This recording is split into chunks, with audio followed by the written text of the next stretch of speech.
জি, আমার নাম আরাফাত। আপাতত বেকার। বাবা মা গ্রামে থাকে। পড়ালেখা কত দূর? বৃদ্ধা হয়তো আমাকে তার বাসায় চাকরি দিতে পারে, তাই বললাম। বেশি না, ষষ্ঠ শ্রেণী পর্যন্ত। টাকার অভাবে বাবা মা আর পড়াতে পারিনি। তো এখন কি কাজ করো? কিছুই না, চাকরি খুঁজতেছি। তোমার হাতে ওটা কিসের ফাইল? এখানে আমার কিছু প্রয়োজনীয় কাগজপত্র। আচ্ছা ঠিক আছে, আপনি থাকেন, আমি গেলাম। এই নাও, টাকাগুলো তোমার কাছে রাখো। ধন্যবাদ। আমি কারো উপকার করে তার বিনিময় নেই না। ওগুলো আপনার কাছে রেখে দেন। আমি আসি। বের হয়ে দরজা পর্যন্ত আবার চলে গেছি। এমন সময় বৃদ্ধা আবার ডাক দিল। এই শোনো, জি, আর কিছু বলবেন? তুমি তো চাকরি খুঁজছো তাই না? চাইলে আমার এখানে কাজ করতে পারো। কি কাজ? ড্রাইভিং করতে পারো? পারি, বাট লাইসেন্স নাই। ওকে, লাইসেন্স আমি বানিয়ে দেব। তোমার কোনো আপত্তি না থাকলে আমার ড্রাইভার হয়ে থাকতে পারো। আচ্ছা ঠিক আছে। বেতন কত দিতে হবে? যা ইচ্ছা দিয়েন। আচ্ছা, নিচে গাড়ি রাখার ঘরের পাশে ওখানে একটা ঘর খালি আছে, তুমি ওখানে থাকবে। আচ্ছা। ওকে, যাও, তুমি গিয়ে ফ্রেশ হও। আর এই নাও, তুমি মনে হয় জামা কাপড় নিয়ে আসোনি, নতুন জামা কিনে নিয়ে আসো। ওকে, যাচ্ছি। আচ্ছা শোনো, আমার নাতি থেকেও নেই, তুমি আমাকে দাদা বলে ডাকিও, আমি খুশি হব। ওকে দাদা। তারপর টাকাগুলো নিয়ে মার্কেটে গেলাম। বাসা থেকে অল্প দূরেই মার্কেট। হেঁটে হেঁটে গেলাম। কিছু জিনিস কেনাকাটা করার পর বাসায় আসলাম। তারপর দাদার কাছ থেকে ঘরের চাবিটা নিয়ে ভিতরে গেলাম। মনে হয় অনেক বছর কেউ থাকে না, তাই ময়লা জমে আছে। আমি ভিতরে গিয়ে সবকিছু পরিষ্কার করলাম। তারপর গোসল করে দাদার কাছে গেলাম। দাদা, আসতে পারি? আসো। দাদা, এখন কি খাবেন? কাজের বুয়া আছে, ও রান্না করতেছে, একটু ওয়েট করো। আচ্ছা ঠিক আছে। আমি আবার নিজের রুমে চলে গেলাম। মামুনকে কল দিলাম। দোস্ত, কি অবস্থা? কিরে, এটা কার নাম্বার? আমার আগের সিমে আব্বু আম্মু বারবার কল দিচ্ছে, তাই সিমটা চেঞ্জ করে ফেলছি। ও শালা, তুই চলে যাওয়ার পর তোর বাপ আর ওই মুটকির বাপ আমারে আর দিনুলের গাছের সাথে বেঁধে পিটাইছে। দোষ করলাম আমি, আর মার খাচ্ছিস তোরা। ইন্টারেস্টিং। শালা হাসবি না, এখনো শরীর ব্যথা করতেছে। সমস্যা নাই, মাঝে মধ্যে মার খাওয়া ভালো। এতে করে শরীরের চর্বি কমে। এখন বল, সবকিছু ঠিকঠাক আছে কিনা? কি ঠিক থাকবে? তোর আম্মু শুধু কান্না করতেছে, আর ওই মুটকি নাকি বারবার খাচ্ছে আর বেহুশ হচ্ছে। আচ্ছা, তুই আম্মুকে গোপনে আমার কথা বলিস? তুই এখন তুই এখন কোথায়? কিছু খেয়েছিস? আরে বেটা, আমার কপাল খুলে গেছে। চাকরি পাইছি। অনেক বড় লোক। বাসায় শুধু দাদা থাকে। ছেলে মেয়ে সবাই লন্ডন থাকে। আরে কি বলিস? এই আমিও চলে আসি, চাকরি পাবো। এই জন্য তোদের বাঙালিদের উন্নতি নাই। একজনেরটা দেখে তোর হিংসা হচ্ছে, তাই না? আরে বেটা, ভালো চাকরি পাইলে তোরে আর দিনুলরেও নিয়ে আসবো, টেনশন করিস না। থ্যাঙ্কস দোস্ত। থ্যাঙ্কস পরে দিস, এখনো চাকরি দেখিনি। একটু তাড়াতাড়ি করিস। ওকে, রাখি। কলটা কেটে দিয়ে রান্নাঘরে গেলাম। তারপর কিছু খাবার নিয়ে দাদুর রুমে গেলাম। ওনার খাওয়া শেষে ওনাকে মেডিসিন খাইয়ে দিয়ে আমি খেয়ে নিলাম। বিকেলবেলা গাড়ি বের করলাম। বাহ, গাড়িও সুন্দর। টাকা থাকলে যা হয় আর কি। গাড়ি বের করে পরিষ্কার করলাম। দাদুর কাছে গেলাম। দাদু, একটা কথা বলার ছিল। বলো, অনুমতির কি আছে? বাসার সামনে দিয়ে যে টবগুলো আছে, ওগুলোতে কোনো ফুল গাছ নাই। আপনি যদি অনুমতি দেন তাহলে কিছু ফুল গাছ লাগাতাম। বাহ, এত ভালো কথা। আগে এখানে অনেক ফুল গাছ ছিল, যত্নের অভাবে মারা গেছে। তুমি যত্ন করতে পারলে ফুলের চারা নিয়ে আসো। ওকে দাদু। তারপর অনেকগুলো ফুল গাছের চারা নিয়ে আসলাম। সবগুলো টপে লাগালাম, বাসার ছাদেও লাগালাম। এই বাসায় আসার পর থেকে একদিনও গাড়ি চালাইনি। শুধু বাসার কাজই করি, যেমন বাজার করা, দাদুর সেবা করা, মাঝে মাঝে ঘরও ঝাড়ু দিতে হয়। এইভাবে কিছুদিন গেল। দাদু মোটামুটি সুস্থ। সেদিন সকালে আমি ঘুম থেকে উঠে ব্রাশ করতে করতে ফুল গাছে পানি দিচ্ছি। এমন সময় দাদু ডাক দিল। আরাফাত, এই আরাফাত। জি দাদু, কিছু লাগবে? কি করতেছো? এই তো, পানি দিচ্ছি। আচ্ছা, ফ্রেশ হয়ে রেডি হয়ে নাও, অফিসে যেতে হবে। ওকে। তারপর মোটর বন্ধ করে গোসল করে ফ্রেশ হয়ে রেডি হয়ে গেলাম। আজই প্রথম অফিসে যাচ্ছি। দাদু এসে গাড়িতে বসলো। আমি আল্লাহর নাম নিয়ে স্টার্ট দিলাম। খুব কেয়ারফুলি চালাতে লাগলাম। উনি পথ দেখাতে লাগলো, আর আমি সেই অনুসারে চালাতে লাগলাম। প্রায় 20 মিনিট পর অফিসের সামনে গেলাম। আমি দাদাকে নামিয়ে দিয়ে বাইরে বসে রইলাম। দুপুর বেলা উনি বের হলো। তারপর আমি ওনাকে নিয়ে আবার বাসায় আসলাম। উনি বলে দিলেন এবার থেকে প্রতিদিন অফিসে যাওয়া আসা লাগবে। আমি হ্যাঁ সূচক মাথা নাড়ালাম। পরের দিন আবারও দাদুকে নিয়ে অফিসে গেলাম। ওনাকে নামিয়ে দিয়ে আমি গাড়ি নিয়ে একটা কলেজে গেলাম। মাস্টার্সে ভর্তির ব্যাপারে কথা বললাম। সবকিছু ঠিকঠাক করে আবার অফিসের সামনে আসলাম। তারপর ওনাকে নিয়ে বাসায় গেলাম। এভাবেই দিন যাচ্ছে। আমিও মাস্টার্সে ভর্তি হলাম। প্রথম মাস শেষে বেতন পেলাম 15,000 টাকা। টাকাগুলো হাতে পেয়ে অনেক আনন্দ হতে লাগলো। জীবনের প্রথম ইনকাম। আম্মুকে কল দিলাম। হ্যালো আম্মু, কেমন আছো? আরে কাঁদছো কেন? তুই এভাবে আমাদের রেখে চলে যেতে পারলি বাবা? একবারও আমাদের কথা ভাবলি না? কি করব? তোমরা তো আমার কথা শুনোনি। আচ্ছা বাদ দাও। আব্বু কেমন আছে? ভালো না, কেউই ভালো নাই। তুই আবার ফিরে আয়। আরে না, আমি ভালো একটা চাকরি পেয়েছি। ওনারা আমাকে কলেজে ভর্তি করিয়েছে। থাকিও ওনাদের বাসায়। অনেক বড় লোক। কি বলিস, সত্যি নাকি? আরে মিথ্যা কেন বলবো? আচ্ছা শোনো, আমি 10,000 টাকা পাঠাচ্ছি। আব্বুকে বলিও টাকাগুলো নিয়ে আসতে। এইভাবে আরো কিছুক্ষণ কথাবার্তা বললাম। তারপর কল কেটে দিলাম। দিনুল আর মামুনকেও 2,000 টাকা দিলাম। বাকি 3,000 টাকার বই কিনলাম। পরের দিন শুক্রবার ছিল। আমি গাড়ি ধুয়ে নিলাম, ঘরও পরিষ্কার করলাম। বিকেলবেলা ফুল গাছের একটু যত্ন করতেছি। এমন সময় দাদু 2 কাপ কফি নিয়ে আমার কাছে আসলো। আরাফাত, এই নাও কফি খাও। আরে দাদু, আপনি কেন কষ্ট করতে গেলেন? আমাকে বললেই তো আমি বানিয়ে দিতাম। তোমার দাদুকে আমি প্রায় কফি বানিয়ে খাওয়াতাম, মাঝে মধ্যে চুলে তেল দিয়ে দিতাম, মাঝরাতে রাস্তায় হাত ধরাধরি করে হাঁটতাম। ও চলে যাওয়ার পর খুব একা হয়ে গেলাম। আপনি তো পরে আবার বিয়ে করতে পারতেন।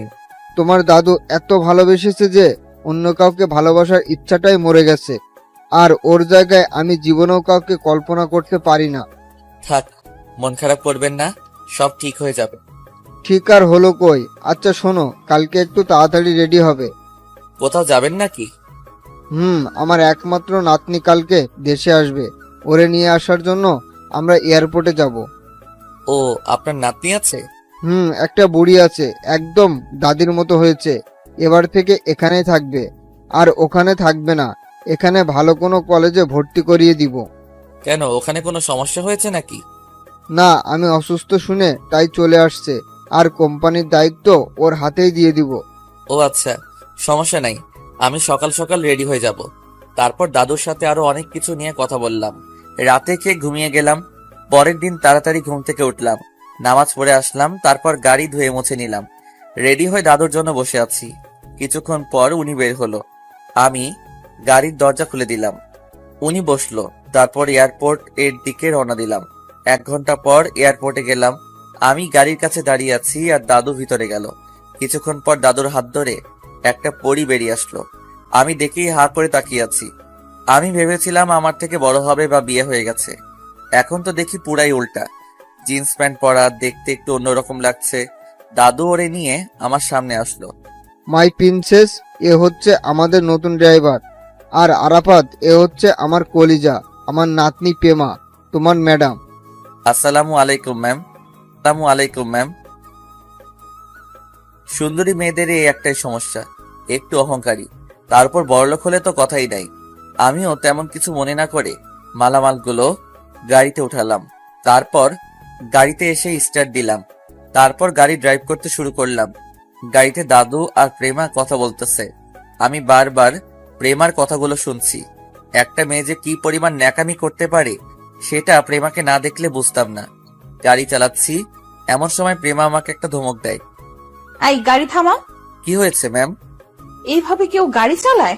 দাদু, এই তোমার সেই কুন্নথর ড্রাইভার? চুপ করে রইলাম। নামো গাড়ি থেকে, আমি চালাচ্ছি। তারপর আমি নেমে প্রেমাকে দিলাম। আমি গিয়ে ওর পাশে বসলাম। প্রেমা চালাচ্ছে, আমি চুপ করে রইলাম। তারপর বাসায় চলে গেলাম। প্রেমা আর দাদু গাড়ি থেকে নেমে রুমে চলে গেল। আমি গাড়ি থেকে সবগুলো মালামাল নামিয়ে প্রেমার রুমে দিয়ে আসলাম। বিকেলবেলা আমি ছাদের উপরে থাকা টবগুলোতে পানি দিচ্ছি। এমন সময় প্রেমা উপরে আসে। ওই, তোমার নামটা যেন কি? জি আরাফাত। লেখাপড়া কতটুকু? জি 6ষ্ঠ শ্রেণী পর্যন্ত। যত সব মূর্খ। সকালে তাড়াতাড়ি উঠবে, আমি এক জায়গায় যাব। জি ম্যাম। আর হ্যাঁ শোনো, জি বলেন। আমার কিছু কাপড় আছে, ওগুলো ধুয়ে দাও। ম্যাম ওগুলো তো কাজের মেয়েটা করবে। কেন, তুমি করলে সমস্যা আছে নাকি? আমার কাজ তো ওটা না। তুমি তো দেখি অনেক বড় মাপের বেয়াদব। আমি দাদুকে সব বলবো। কিছু বললাম না। প্রেমা নিচে চলে গেল। রাতের বেলা আমি বসে বসে পড়তেছি, এমন সময় দাদু আমার রুমে আসলো। কিরে, কি করিস? আমি তাড়াতাড়ি বইটা লুকিয়ে ফেললাম। কিছু না দাদু, আপনি আসেন। তোর হাতে কি যেন একটা দেখলাম। না দাদু, তেমন কিছু না। আচ্ছা শোন, তোকে একটা কথা বলার জন্য এসেছি। দাদু বলেন। আমার নাতনিটা একটু রাগী, অল্পতেই রেগে যায়। তোর সাথে হয়তো মাঝে মধ্যে রেগে যাবে, তুই আবার কিছু মনে করিস না। না দাদু, আমি কিছু মনে করব না। আচ্ছা, কালকে সকালে কলেজে যাবে। কেন দাদু? আরে প্রেমাকে ভর্তি করিয়ে দিব। আচ্ছা ঠিক আছে। ওকে, রেডি থাকিস, এখন এসে খেয়ে যা।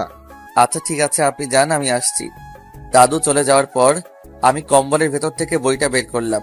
দাদুকে বলেছি আমি 6ষ্ঠ শ্রেণী পর্যন্ত পড়েছি। এখন যদি হাতে মাস্টার্সের বই দেখে তাহলে হয়তো আগের মতো আর বিশ্বাস করবে না।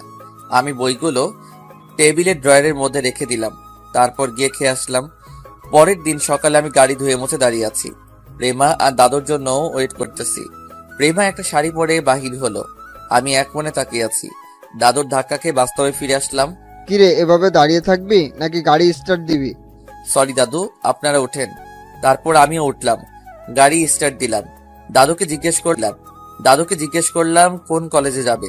দাদু নাম বলল, আর সাথে সাথেই একটা মোচড় দিয়ে উঠলো, কারণ আমি যেটাতে ভর্তি হয়েছি সেম কলেজে প্রেমাকে ভর্তি করানোর জন্য নিয়ে যাচ্ছে। যাই হোক, গাড়ি থেকে নেমে আমি ওনাদের জন্য দরজা খুলে দিলাম। ওনারা ভিতরে গেল, আমি গাড়ির কাছে দাঁড়িয়ে রইলাম। কলেজে ভর্তি হওয়ার পর থেকে তেমন কারোর সাথে আমার পরিচয় হয়নি, সেই সুবাদে কেউ চিনল না আমাকে। প্রায় 1 ঘন্টা পর দাদু আর প্রেমা আসছে। তারপর ওনাদের গাড়িতে উঠিয়ে আবার বাসার দিকে রওনা দিলাম। দাদু আমাকে সব বলতে লাগলো এতক্ষণ কেন দেরি করছে। প্রেমা দাদুকে থামিয়ে দিয়ে বলল, আরে ওরে এগুলো কি বলো, ও এসব বুঝবে না। আমি একটা মুচকি হাসি দিলাম, মনে মনে বললাম, ফকিন্নি, তুই মাত্র অনার্সে ভর্তি হয়েছিস আর আমি শেষ করে ফেলছি। তারপর বাসায় চলে আসলাম। পরের দিন থেকে শুরু হলো প্রেমাকে নিয়ে প্রতিদিন কলেজে যাওয়া। অবশ্য আমারও উপকার হচ্ছে, আমিও 2-1টা ক্লাস করতে পারি, বাট সেটা প্রেমা জানে না। একদিন বিকেলবেলা ফুল গাছে পানি দিচ্ছি, এমন সময় দাদু আমার কাছে আসলো। কিরে আরাফাত, কি করিস? এই তো দাদু, পানি দিচ্ছি, কিছু বলবেন নাকি? দাদু চুপ করে রইল, দেখে কিছুটা চিন্তিত মনে হচ্ছে।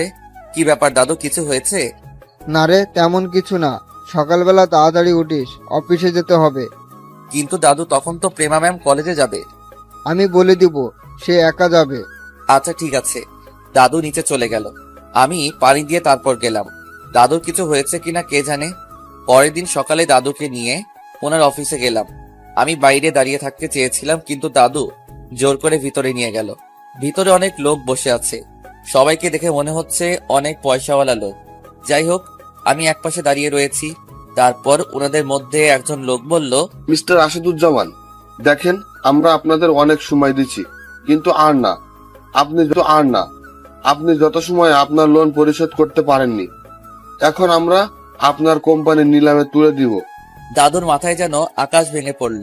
দাদু করুণ সুরে লোকটাকে বলল, প্লিজ ম্যানেজার, আমাকে আর কিছুদিন সময় দিন, আমি আপনাদের সব টাকা দিয়ে দিব। দেখেন, আমরাও চাকরি করি, আপনি আপনার লোন যত সময় পরিশোধ করতে পারেননি, এখন ব্যাংক আপনার কোম্পানি নিয়ে নিবে, আমাদের কিছু করার নাই। এবার বুঝতে পারলাম কাহিনীটা আসলে কি। দাদু ব্যাংক থেকে অনেক টাকা লোন নিয়েছে, সেগুলো পরিশোধ করতে পারছে না, তাই এখন ব্যাংক কোম্পানি নিয়ে নিবে। দাদু মাথা নিচু করে বসে আছে। এমন আরো একজন ভদ্রলোক ভিতরে আসলো। আমি কি আসতে পারি? আরে আপনি এখানে কেন? কেন আসতে পারি না? পারেন, বাট এ সময়। আপনি বিপদে পড়েছেন, আমি না আসলে কে আসবে? আচ্ছা, আপনি বাইরে বসেন, আমি মিটিং শেষ করে আসছি। আমি বসতে আসিনি, আপনাকে একটা কথা বলতে আসছি। কি কথা? আপনার সব লোন আমি পরিশোধ করে দিব, কিন্তু একটা শর্ত আছে। কি সত্য? আপনার আর আমার সম্পর্কটা আরো ঘনিষ্ঠ করতে চাই। বুঝলাম না। আপনার একমাত্র নাতনি আমি আমার ঘরের বউ করে নিয়ে যেতে চাই। আমার ছোট ছেলের সাথে ওর বিয়ে দিতে চাই। মানে কি বলছেন এসব? পেমা এখনো ছোট, ওর পড়ালেখা এখনো শেষ হয়নি। বিয়ের পরে আমার বাসা থেকে পড়ালেখা করবে। অসম্ভব, আমি পেমাকে আপনাদের ঘরে জীবনেও পাঠাবো না। ওকে, সিদ্ধান্ত আপনার হাতে। কোম্পানি হারিয়ে পথে ভিক্ষার থালা নিয়ে বসবেন, নাকি প্রেমাকে বিয়ে দিয়ে নিজেও সুখে থাকবেন, কোম্পানিও বাঁচাবেন, নাতিকেও সুখে রাখবেন? আমি জাস্ট আমার প্রস্তাবটা রেখে গেলাম। এমন সময় দাদু আমার দিকে তাকালো। ম্যানেজার বলল, মিস্টার আসাদুজ্জামান, কি করবেন তাড়াতাড়ি করেন, না হলে আপনি এই কাগজে সাইন করে দিন। আমরা কোম্পানি নিলামে তোলার ব্যবস্থা করতেছি। দাদু কিছুক্ষণ চুপ করে রইল। তারপর ওই লোকটার কথায় রাজি হয়ে গেল। দাদুর কথা শুনে আমার ভিতরে একটা মোচড় দিয়ে উঠলো। দাদু কি সত্যি প্রেমার বিয়ে দিয়ে দিবে? আমার হাত পা কাঁপছে। তারপর লোকটা দাদুর সাথে কোলাকুলি করে চলে গেল। আমিও বাইরে চলে আসলাম। গাড়ির সামনে এসে বসে রইলাম। দাদু ওনার অফিসের লোকদের সাথে অনেকগুলো বিষয় নিয়ে কথা বলল। তারপর গাড়ির কাছে আসলো। আমি দাদুকে গাড়িতে বসিয়ে স্টার্ট দিলাম। তারপর বাসার দিকে রওনা দিলাম। রাস্তায় দাদুর সাথে আর কোনো কথা হয়নি। বিকেলবেলা আমি ছাদের এক কোণে গিয়ে বসে রইলাম। আব্বু আম্মুর কথা খুব মনে পড়তেছে। ইচ্ছা করছে উড়ে চলে যাই। এমন সময় কেউ একজন আমার কাঁধে হাত রাখে। পিছনে তাকাতেই দেখি দাদু। আরে দাদু, আপনি? তোর কি মন খারাপ? না দাদু, কিছু বলবেন? না, কি বলবো? আপনার কি মন খারাপ? না, ঠিক আছি। কোনো সমস্যা না থাকলে আমার সাথে শেয়ার করতে পারেন। বিয়ের কিছুদিন পর পেমার দাদু ওর বাবাকে জন্ম দিয়ে আমাকে একা রেখে চলে গেছে। ছোট ছেলেটার দিকে তাকিয়ে আর বিয়ে করেনি। যদি সৎমা ওর ঠিক মতো খেয়াল না রাখে। বাবা মা আত্মীয় স্বজন সবাই অনেক রিকোয়েস্ট করেছে 2বার বিয়ে করার জন্য, কিন্তু করিনি। ছোটবেলা থেকেই ওরে বাবা মায়ের আদর দিয়ে বড় করলাম। কখনো মায়ের অভাব বুঝতে দেয়নি। যত বড় হচ্ছিল তত সে খারাপের দিকে যাচ্ছিল। নেশাপানি করে সে একদম খারাপ হয়ে গেছে। পড়ালেখার নাম করে বিদেশে চলে যায়। সেখানে গিয়েও একই অবস্থা, কোনো পরিবর্তন হয়নি। নিজের ইচ্ছা মতো বিয়ে করে, আমাকে একবারও জানানোর প্রয়োজন মনেও করেনি। তারপরও আমি হাসি মুখে গ্রহণ করে নিলাম। ওদের কোল জুড়ে একটা ফুটফুটে পরি আসলো। নাম রাখলাম পেমা। পেমা একদম ওর দাদির মতো হয়েছে। বাপ মায়ের সাথে কোনো মিল নেই। পড়ালেখা, খাওয়া দাওয়া এসব নিয়েই ওর লাইফ। শুধু একটু রাগী। পেমার বাবার জন্য টাকা পাঠাতে পাঠাতে আমার কোম্পানির অবস্থা খুব খারাপ। পরে কোম্পানির কর্মচারীদের বেতন দেওয়া পসিবল হচ্ছিল না। সেজন্য ব্যাংক থেকে অনেক টাকা লোন নিয়েছিলাম। সেগুলো এখন সুদে আসলে প্রায় 3 গুণ হয়েছে। সেজন্য ব্যাংক এখন কোম্পানি নিলামে তুলে দিচ্ছিল। এমন সময় আমাদের জাত শত্রু শরীফ আসে। ওর সাথে ব্যবসা নিয়ে অনেক আগে থেকেই আমাদের রেষারেষি চলছে। সে এখন আমাকে সাহায্য করতে চায়, বাট সেটা পেমার বিনিময়ে। অর্থাৎ পেমাকে তার ছেলের বউ করে নিয়ে যেতে চায়। কোনো উপায় না দেখে আমি রাজি হয়ে যাই। এখন ভাবছি আমি আমার কলিজাটাকে ছাড়া কিভাবে থাকবো। আজকে কোম্পানি রক্ষার জন্য আমি আমার নাতনিকে বলি দিচ্ছি। দাদু, কাঁদবেন না। একদিন না একদিন তো অবশ্যই প্রেমাকে বিয়ে দিতে হবে। তাই বলে এত তাড়াতাড়ি আমি পেমাকে আমার কাছে রাখার জন্য নিয়ে এসেছি, কিন্তু এখন তো তার উল্টোটা হয়ে গেছে। প্রেমা ম্যাম কি জানে? না, কি করে ওকে বুঝাবো বুঝতে পারছি না। সে কি রাজি হবে? আপনি সব বুঝিয়ে বলেন। রাজি হবে। দেখি কি করা যায়। তারপর দাদু নিচে চলে গেল। আমি আরো কিছুক্ষণ বসে থেকে নিচে চলে গেলাম। রাতের বেলায় আমি রুমে বসে আছি। এমন সময় দিনুল কল দিছে। কিরে আরাফাত, কি অবস্থা? আছি দোস্ত, তোর কি অবস্থা? ভালো। তোর তো কোনো খোঁজ খবর নাই, ভুলে গেলি নাকি? আরে না, বল তোর কি অবস্থা?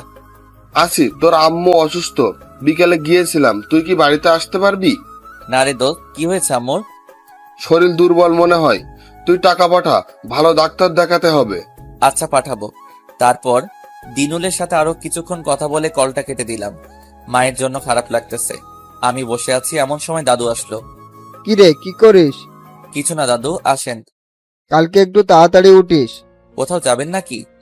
আমি যাব না, পেমা যাবে। কালকে ওর আব্বু আম্মু আসছে। ও তাই নাকি? তো হঠাৎ করে ওনারা চলে আসছেন যে? পেমার বিয়ের কথা ওদেরকে বলেছি, তাই কালকেই আসছে। ও আচ্ছা। আচ্ছা থাক, আমি পেমার কাছে যাচ্ছি। দাদু, কিছু মনে না করলে একটা কথা বলতাম। আরে বল। বাড়ি থেকে কল আসছিল। আম্মু নাকি খুব অসুস্থ, ডাক্তার দেখাতে হবে। ও, তোর তো এই মাসের বেতন দেওয়াই হয়নি। আচ্ছা, কালকে সকালে মনে করে আমার থেকে নিয়ে যাস। ওকে দাদু। দাদু চলে গেল। আমি বই বের করে কিছুক্ষণ পড়ালেখা করলাম, তারপর খেয়ে দিয়ে ঘুমিয়ে গেলাম। পরের দিন আমি গাড়ি ধুয়ে মুছে ফ্রেশ হয়ে গাড়ির সাথে হেলান দিয়ে দাঁড়িয়ে আছি। এমন সময় দেখলাম প্রেমা ম্যাম আসছে। আমি গাড়ির দরজা খুলে দিলাম, কিন্তু তিনি কেমন অদ্ভুতভাবে তাকালো। আচ্ছা, আমাকে একটা কথা বলো তো, কি ম্যাম? তোরে দেখলে ড্রাইভার মনে হয় না কেন বলতো? ড্রাইভার মনে না হলে কি মনে হয়? মনে হয় তুই গাড়ির মালিক। আমি কিছু না বলে হাসছি। ওই, এত হাসার কি আছে? গাড়ি স্টার্ট দে। আমি কিছু না বলে গাড়ি স্টার্ট দিলাম, তারপর এয়ারপোর্টে গেলাম। কিছুক্ষণ পর প্রেমার আব্বু আম্মু আসলো। আমি সালাম দিলাম। প্রেমা গিয়ে জড়িয়ে ধরলো। তারপর প্রেমা নিজেই ড্রাইভ করে বাসায় নিয়ে আসলো। আমি মালামালগুলো গাড়িতে তুললাম, আবার নামালাম। রাতের বেলা আমি পড়তেছি, এমন সময় প্রেমা মোবাইলে কথা বলতে বলতে নিচে চলে আসলো। আমাকে দেখি ভূত দেখার মতো তাকিয়ে রইলো। তারপর বাইরে থেকে ভিতরে আসার আগেই আমি আমার বইটা রেখে একটা গল্পের বই নিয়ে বসে আছি। কিরে, কি করিস? তোর হাতে বই কেন? এমনি পড়তে চাইছিলাম, কিন্তু পারছি না। ও আচ্ছা, থাক। আচ্ছা ঠিক আছে। প্রেমা চলে গেল, হাফ ছেড়ে বাঁচলাম। যদি আমার হাতে মাস্টার্সের বই দেখতেও নিশ্চয়ই একটা টাস্কি খেত। আমি আরো কিছুক্ষণ পরে ঘুমিয়ে গেলাম। পরের দিন উঠে নামাজ পড়ে ছাদে গিয়ে ফুলের টবে পানি দিচ্ছি। এমন সময় প্রেমার আব্বু আসে। আসসালামু আলাইকুম আঙ্কেল। ওয়ালাইকুম আসসালাম। কি করো? এই তো ফুল গাছে পানি দিচ্ছি। এগুলো কি তুমি লাগিয়েছো? জি। ভালো হয়েছে। কালকে তো ব্যস্ত ছিলাম, তোমার সম্পর্কে কিছুই জানা হয়নি। এমনিতে বাবার মুখে তোমার কথা অনেক শুনেছি। তোমার নামটা যেন কি? জি আরাফাত। ও, তোমার বাবা মা গ্রামে থাকে? জি, ওনারা গ্রামে থাকে। আমিও গ্রামে থাকতাম আগে। ও আচ্ছা, তো পড়ালেখা কিছু করছো নাকি? না, তেমন করিনি। ষষ্ঠ শ্রেণী পর্যন্ত করেছি। আচ্ছা শোনো, প্রেমার বিয়ে সম্পর্কে তো তোমাকে বলা হয়েছে তাই না? জি, দাদু বলেছে। ও, তাহলে তো ভালো। আচ্ছা শোনো, আমরা কিছুক্ষণ পর শপিং করতে যাব, ছেলেপক্ষও আসবে। তুমি গাড়ি নিয়ে নিচে থাকো। জি অবশ্যই।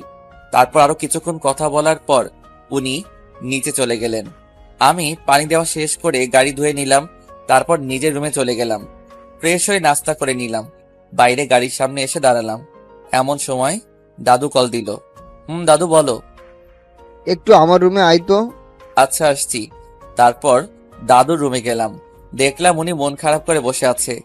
দাদু, আপনি ঠিক আছেন? কি ব্যাপার দাদু, কিছু বলছেন না যে? প্রেমার জন্য খারাপ লাগছে রে। আমার নাতনিটা বুঝি আমাকে ছেড়ে যাবে? আরে আজিব, আপনি মন খারাপ করছেন কেন? মেয়ে মানুষ, একদিন না একদিন ঠিকই পরপুরুষের বাসায় চলে যেতে হবে। এটা তার আসল ঠিকানা নয়, স্বামীর বাড়ি তার একমাত্র ঠিকানা। আর দাদু, এখন আপনার উচিত প্রেমাকে হাসি মুখে বিদায় দেওয়া। ঠিক বলেছিস। আচ্ছা, এই নে ধর তোর এই মাসের বেতন। টাকাগুলো নিলাম। কিছুক্ষণ পর সবাই বের হবে, গাড়ির কাছেই থাক। হ্যাঁ সূচক মাথা নাড়ালাম। তারপর নিচে চলে আসলাম। আম্মুকে কল দিলাম। হ্যালো আম্মু, কেমন আছো? আমি ভালো আছি, তুই কেমন আছিস? আম্মুর গলা শুনে বলছিলাম আম্মু ভালো নেই। আমিও ভালো আছি। তোমার কথাবার্তা এমন লাগছে কেন? ঠিক আছো তো? হুম, আছি। আব্বা কেমন আছেন? আছে, তোর জন্য খুবই টেনশন করছে। আমার জন্য টেনশনের দরকার নাই। আমি দিনুলের কাছে টাকা পাঠাচ্ছি। আজকে গিয়েই ভালো কোনো ডাক্তার দেখাবে, আর ফল ফলাদি কিনে নিয়ে আসবে। মেডিসিন সবগুলো কিনবে। আমাদের দরকার নাই বাপ, তুই ফিরে আয়। যা, তুই নিজের ইচ্ছা মতোই চলিস। আমরা তোকে আর বিয়ের জন্য চাপ দিব না। আচ্ছা, সেটা পরে দেখা যাবে। এখন চাকরি ছেড়ে আসা সম্ভব না। এ কথা বলেই কলটা কেটে দিলাম। আমি গাড়ির সাথে হেলান দিয়ে মোবাইল টিপতেছি। এমন সময় দেখলাম প্রেমা আসতেছে, কালো একটা শাড়ি পরে। দেখেই যে কারো চোখ আটকে যাওয়ার মতো। আমারও ব্যতিক্রম কিছু হলো না। আমিও হা করে তাকিয়ে রইলাম। আমি কিছু না বলে অন্যদিকে তাকালাম। এক এক করে আন্টি, আঙ্কেল আর দাদু সবাই গাড়িতে এসে বসলো। আমি গাড়ি স্টার্ট দিলাম। গন্তব্য শপিং মলে যাব। প্রায় 30 মিনিট পর শপিং মলের সামনে গেলাম। ছেলেপক্ষও সেখানে ছিল। তারপর সবাই একত্রে ভিতরে যাচ্ছি। আমি গাড়ির কাছে দাঁড়িয়ে রইলাম। কি রে, তুই দাঁড়িয়ে আছিস যে? দাদু, আমি গিয়ে কি করব? আপনাদের কেনাকাটা শেষ হলে আমাকে একটা কল দিয়েন, আমি গিয়ে নিয়ে আসবো। কি করবি মানে? আয় আমার সাথে আয়। উনি একমাত্র মানুষ যিনি মা বাবার পরে আমাকে বেশি ভালোবাসেন। ওনার কথা না রেখে পারলাম না। তারপর ওনাদের সাথে সাথে আমিও গেলাম। একটা শাড়ির দোকানে গেল। একের পর এক শাড়ি দেখতেছে, কিন্তু কিছুতেই ওনাদের শাড়ি পছন্দ হচ্ছে না। পরে আন্টি আমাকে বলল, এ আরাফাত, তুমি একটা দেখো তো। আন্টি আমি কি দেখবো? আপনাদের যেটা পছন্দ হয় সেটা দেখেন। সমস্যা নেই, দেখো। তারপর আমি কয়েকটা শাড়ি দেখলাম বিয়েতে, তাই সবগুলো লাল শাড়ি দেখছে। আমি একটা নীল শাড়ি বের করলাম। আন্টি এটা দেখেন। নীল শাড়ি? বিয়েতে কেউ নীল শাড়ি পরে নাকি? সবাই হয়তো পরে না, তবে নীল শাড়িতে প্রেমা ম্যামকে খুব সুন্দর লাগবে। না, আমি পছন্দ করি না, লালই দেখবো।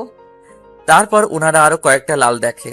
প্রেমা কিছুক্ষণ আমার দিকে তাকিয়ে কি যেন চিন্তা করলো। তারপর নীল শাড়িটাই নিল। মুখে কিছু না বললেই মনে মনে একটা ধন্যবাদ দিলাম। এইভাবে এক এক করে সবগুলো জিনিস নিল। আমি দাদুর জন্য ভালো থেকে কয়েকটা পাঞ্জাবি, পাজামা, আতর, সুগন্ধি সহ কিছু জিনিস নিলাম। দীর্ঘ 4 ঘন্টা শেষে ওনাদের শপিং শেষ হয়। আমি সবগুলো জিনিস নিয়ে গাড়িতে রেখে আসলাম। তারপর সবাই মিলে একটা রেস্টুরেন্টে গেলাম। প্রেমা আমাকে ডাক দেয়। ওই শোন, জি ম্যাম বলেন। তুই আব্বু আম্মুকে আঙ্কেল আন্টি কেন ডাকিস? তো কি ডাকবো? কি ডাকবো মানে? স্যার ম্যাম ডাকবি? তোর কোনো স্ট্যাটাস আছে? স্যার ডাকবি, মনে থাকবে। হুম। আর হ্যাঁ, কেনাকাটার সময় বা কোনো কিছু করার সময় তুই সামনে থাকবি না, ড্রাইভারের মতো থাকবি। তুই দাদুর পছন্দের, আমাদের না, বুঝছিস? হ্যাঁ, সূচক মাথা নাড়ালাম। সুন্দর মেয়েদের এই একটাই সমস্যা, অহংকারী হবেই হবে। তারপর যদি ধনির তাহলে তো কথাই নাই। যাই হোক, প্রেমা আমাকে এইরকম 2-1টা খোঁচা দেওয়া কথা বলে থাকে, এটা কোনো ব্যাপার না। সবাই রেস্টুরেন্টে গেল, আমি বাইরে দাঁড়িয়ে রইলাম। কিরে, বাইরে কেন? আয়। না দাদু, ঠিক আছি। আরে কি ঠিক আছিস? ভিতরে আয়। কিছু করার নাই। ভিতরে গেলাম, দেখলাম প্রেমা আমার দিকে রাগীভাবে তাকিয়ে আছে। খাওয়া দাওয়া শেষ করে বাসায় চলে আসলাম। সবগুলো মাল প্রেমার রুমে দিয়ে আসলাম। ফ্রেশ হয়ে জোহরের নামাজ পড়ে নিলাম। তারপর বিকালে ঘুম দিলাম। দাদু ডেকে বলল পরের দিন থেকেই নাকি ডেকোরেশনের সব মালামাল আসতে শুরু করবে, সবকিছু দেখে রাখার জন্য। কালকে গিয়ে ইনভাইটেশন কার্ড বানাতে হবে। আমি পরের দিন গিয়ে কার্ডগুলো বানিয়ে নিয়ে আসলাম। কার্ডগুলো নিয়ে প্রেমার রুমে গেলাম। দেখলাম প্রেমা কাপড় চেঞ্জ করছে। আমাকে দেখেই অনেক জোরে একটা চিৎকার দেয়। আমি ভয়ে কার্ডগুলো ফেলে দিয়ে নিচের দিকে দৌড় দেই। ভয়ে হাত পা ঠান্ডা হয়ে গেছে। না জানি আজকে আমার কপালে কি আছে। কিছুক্ষণ পর প্রেমা নিচে আসলো। ওই ছোট লোকের বাচ্চা, তো এত বড় সাহস! আমি চেঞ্জ করার সময় আমার রুমে যাস? সরি ম্যাম, আমি ইচ্ছে করে যাইনি। আমি তো কার্ডগুলো দিয়ে আসতে গিয়েছিলাম। রাগ তোর সরি, খ্যাত কোথাকার! আর যাতে তোকে আমার রুমের সামনে না দেখি। কিছু না বলে দাঁড়িয়ে রইলাম। প্রেমা চলে গেল। যাক বাবা, বাঁচা গেল। এবার থেকে আর ওর সামনেও যাব না। বাইরে দাঁড়িয়ে আছি, এমন সময় দাদু কল দিল। দাদু বলো। উপরে আয় তো। আমি উপরে গেলাম, দেখলাম প্রেমাও উপরে দাঁড়িয়ে আছে। দাদু ডেকেছেন?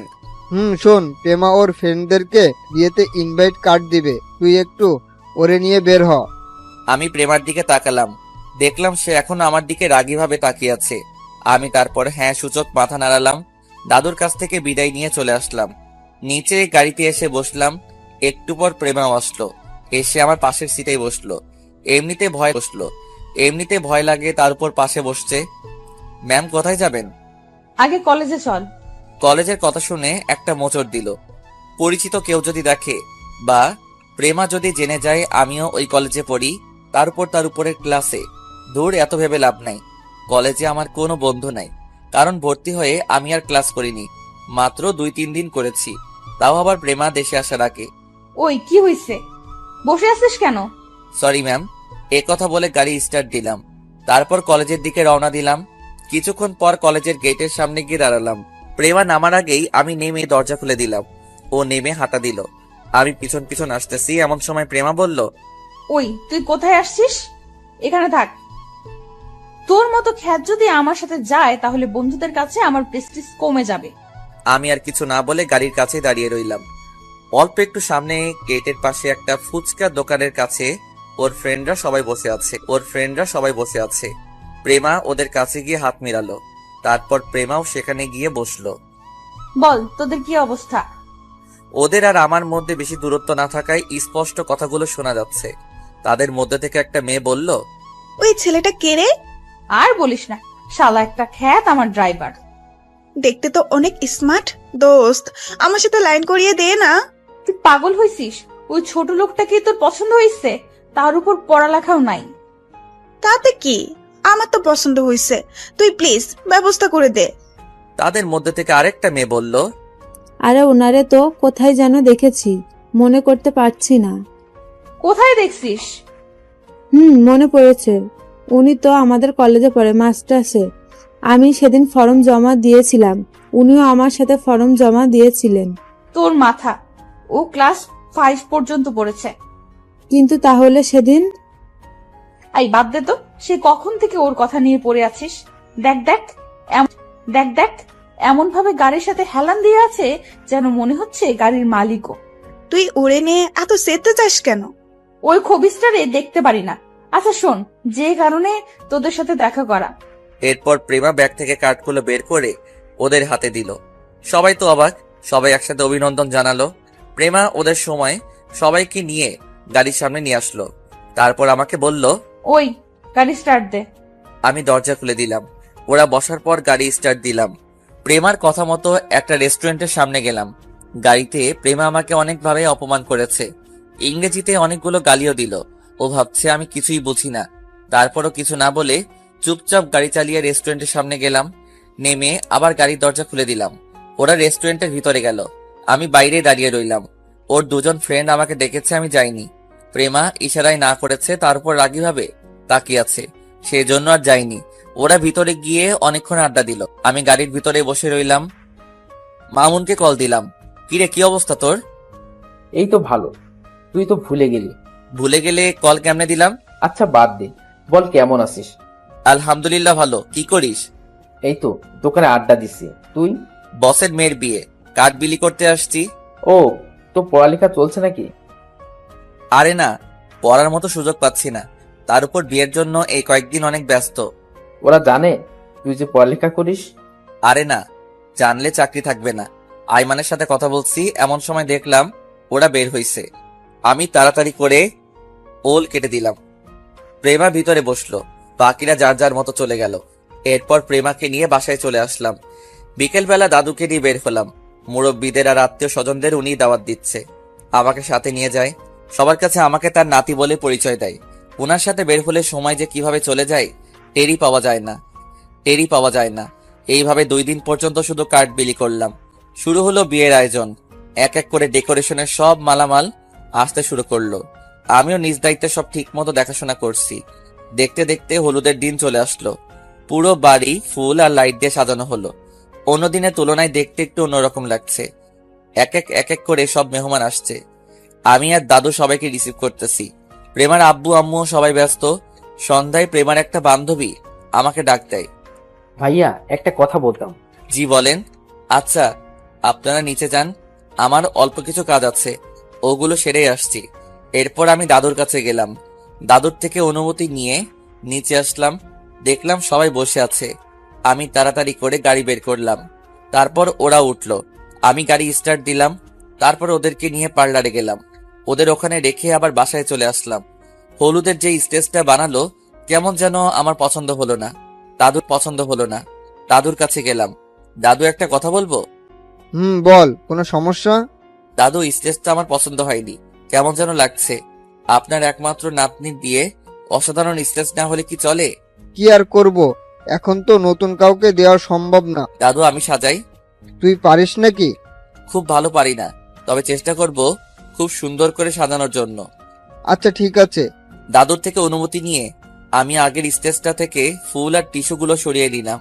তারপর নিজের মতো করে সাজাতে শুরু করলাম। আসলে আগে যখন বাড়িতে থাকতাম তখন আত্মীয় স্বজনদের স্টেজ বা কোনো রিলেটিভদের বিয়ে হলে স্টেজ আমি আর দিনুল সাজাতাম।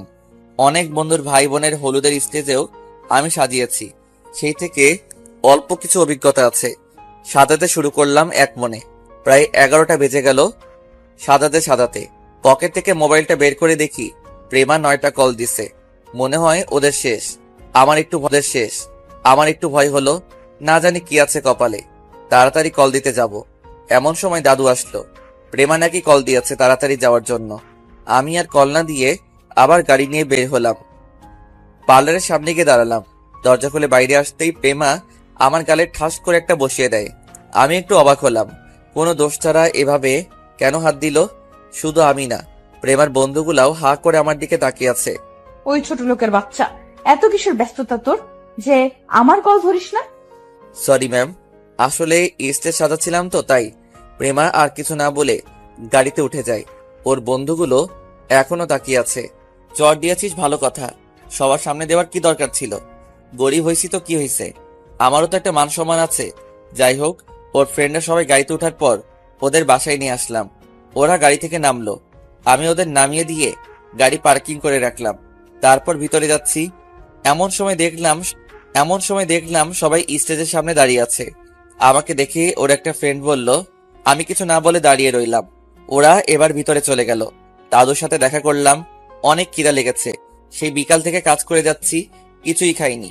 গিয়ে বিরিয়ানি খেয়ে আসলাম। তারপর আমার রুমে গেলাম, ফ্রেশ হয়ে বাইরে আসছি। এমন সময় দেখলাম দাদু 2টা ব্যাগ নিয়ে আমার রুমে আসলো। রে তুই এখানে? আমি তোকে খুঁজছি, কলও দিয়েছিলাম। দাদু গোসল করলাম, মোবাইল টেবিলে ছিল। আচ্ছা শোন, এখানে 2টা পাঞ্জাবি আছে, একটা এখন পরে হলুদে আয়, আর একটা কালকে বিয়েতে গায়ে দিস। আরে দাদু, এগুলোর কি দরকার ছিল? আমরা সবাই গায়ে দিব, আমার নাতি গায়ে দিবে না এটা কি করে সম্ভব? এখন হলুদ রঙেরটা গায়ে দিস, নীলটা কালকে দিস। দাদু, বিয়েতে তো কেউ পাঞ্জাবি পরে না। সমস্যা নেই, তুই পড়ছিস, ভালোই লাগবে। কিছু না বলে দাদুকে আবার সালাম করলাম। দাদু বুকে জড়িয়ে নিল। এরপর আমি রেডি হয়ে স্টেজের সামনে চলে গেলাম। কিছুক্ষণ পর প্রেমাকেও নিয়ে আসা হলো। আমি ওরে দেখেই হা করে তাকিয়ে আছি। এমনিতে সুন্দর, কিন্তু আজকে একটু বেশি সুন্দর লাগছে। মনে হচ্ছে কোনো অপ্সরা। এইরকম একটা মেয়ে যদি আমার বউ হতো তাহলে কতই না ভালো হতো। যাই হোক, ও গিয়ে স্টেজে বসলো। একে একে সবাই মিষ্টি খাওয়াচ্ছে, গায়ে হলুদ দিচ্ছে। আমি দাঁড়িয়ে দাঁড়িয়ে দেখতেছি, ভালোই লাগছে। কিছুক্ষণ পর দাদু আমাকে ডাকলো প্রেমাকে হলুদ দেওয়ার জন্য। আমি দাঁড়িয়ে রইলাম। প্রেমার আব্বু আম্মুও ডাকাডাকি শুরু করলো। আমি বারবার প্রেমার দিকে তাকাচ্ছি। হলুদ দিতে যাওয়ার পর যদি আবারও চট দেয় তাহলে তো আমার সব শেষ। দাদুর জোরাজোরিতে আস্তে আস্তে স্টেজের সামনে গেলাম।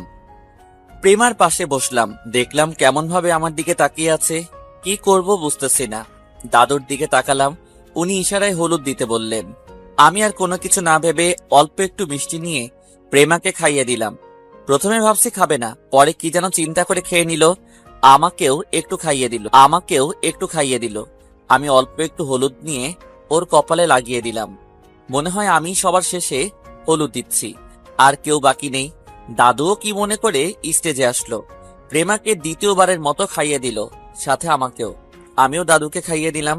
এরপর দাদু এমন একটা কাণ্ড ঘটিয়ে ফেললো যা স্বপ্নেও ভাবিনি। দাদু অনেকগুলো হলুদ নিয়ে আমার পুরো মুখে লাগিয়ে দিল।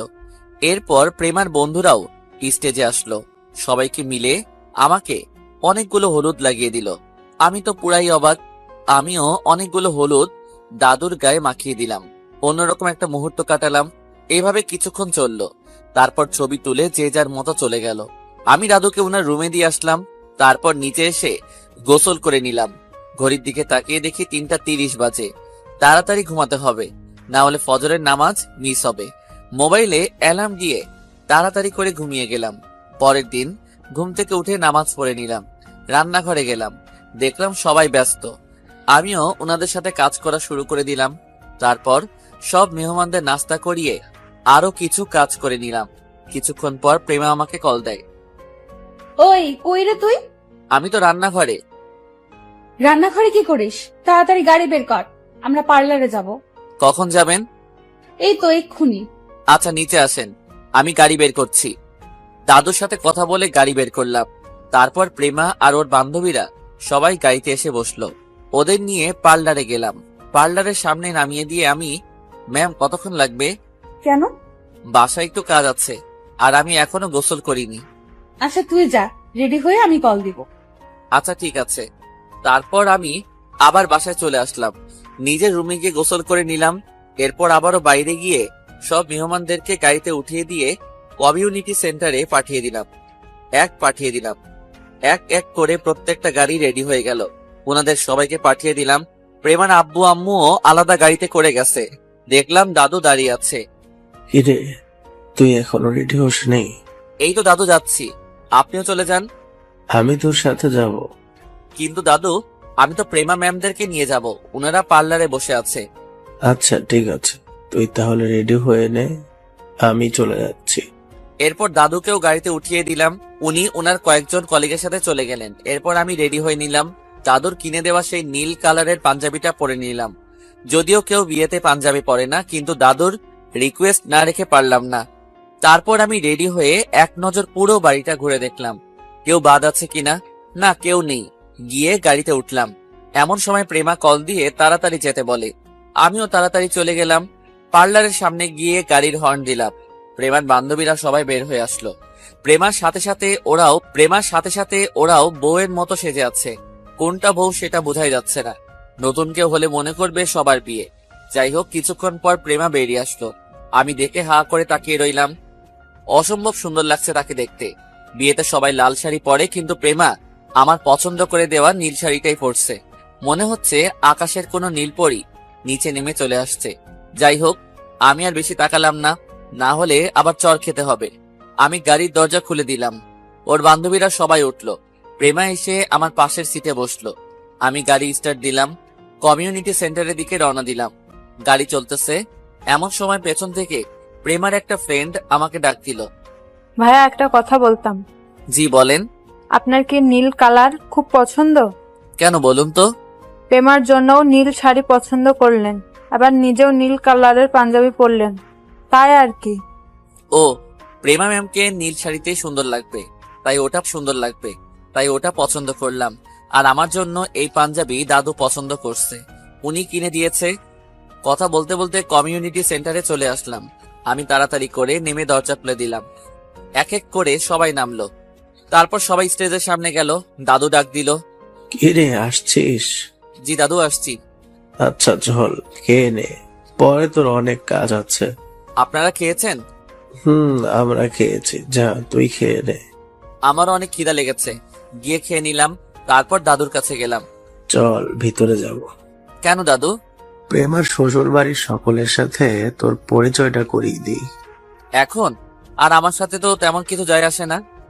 এত কথা বলিস কেন, চল। তারপর দাদুর সাথে ভিতরে গেলাম। দেখলাম প্রেমার আব্বু আম্মু আর শাহিনের আব্বু আম্মু বসে বসে গল্প করছে।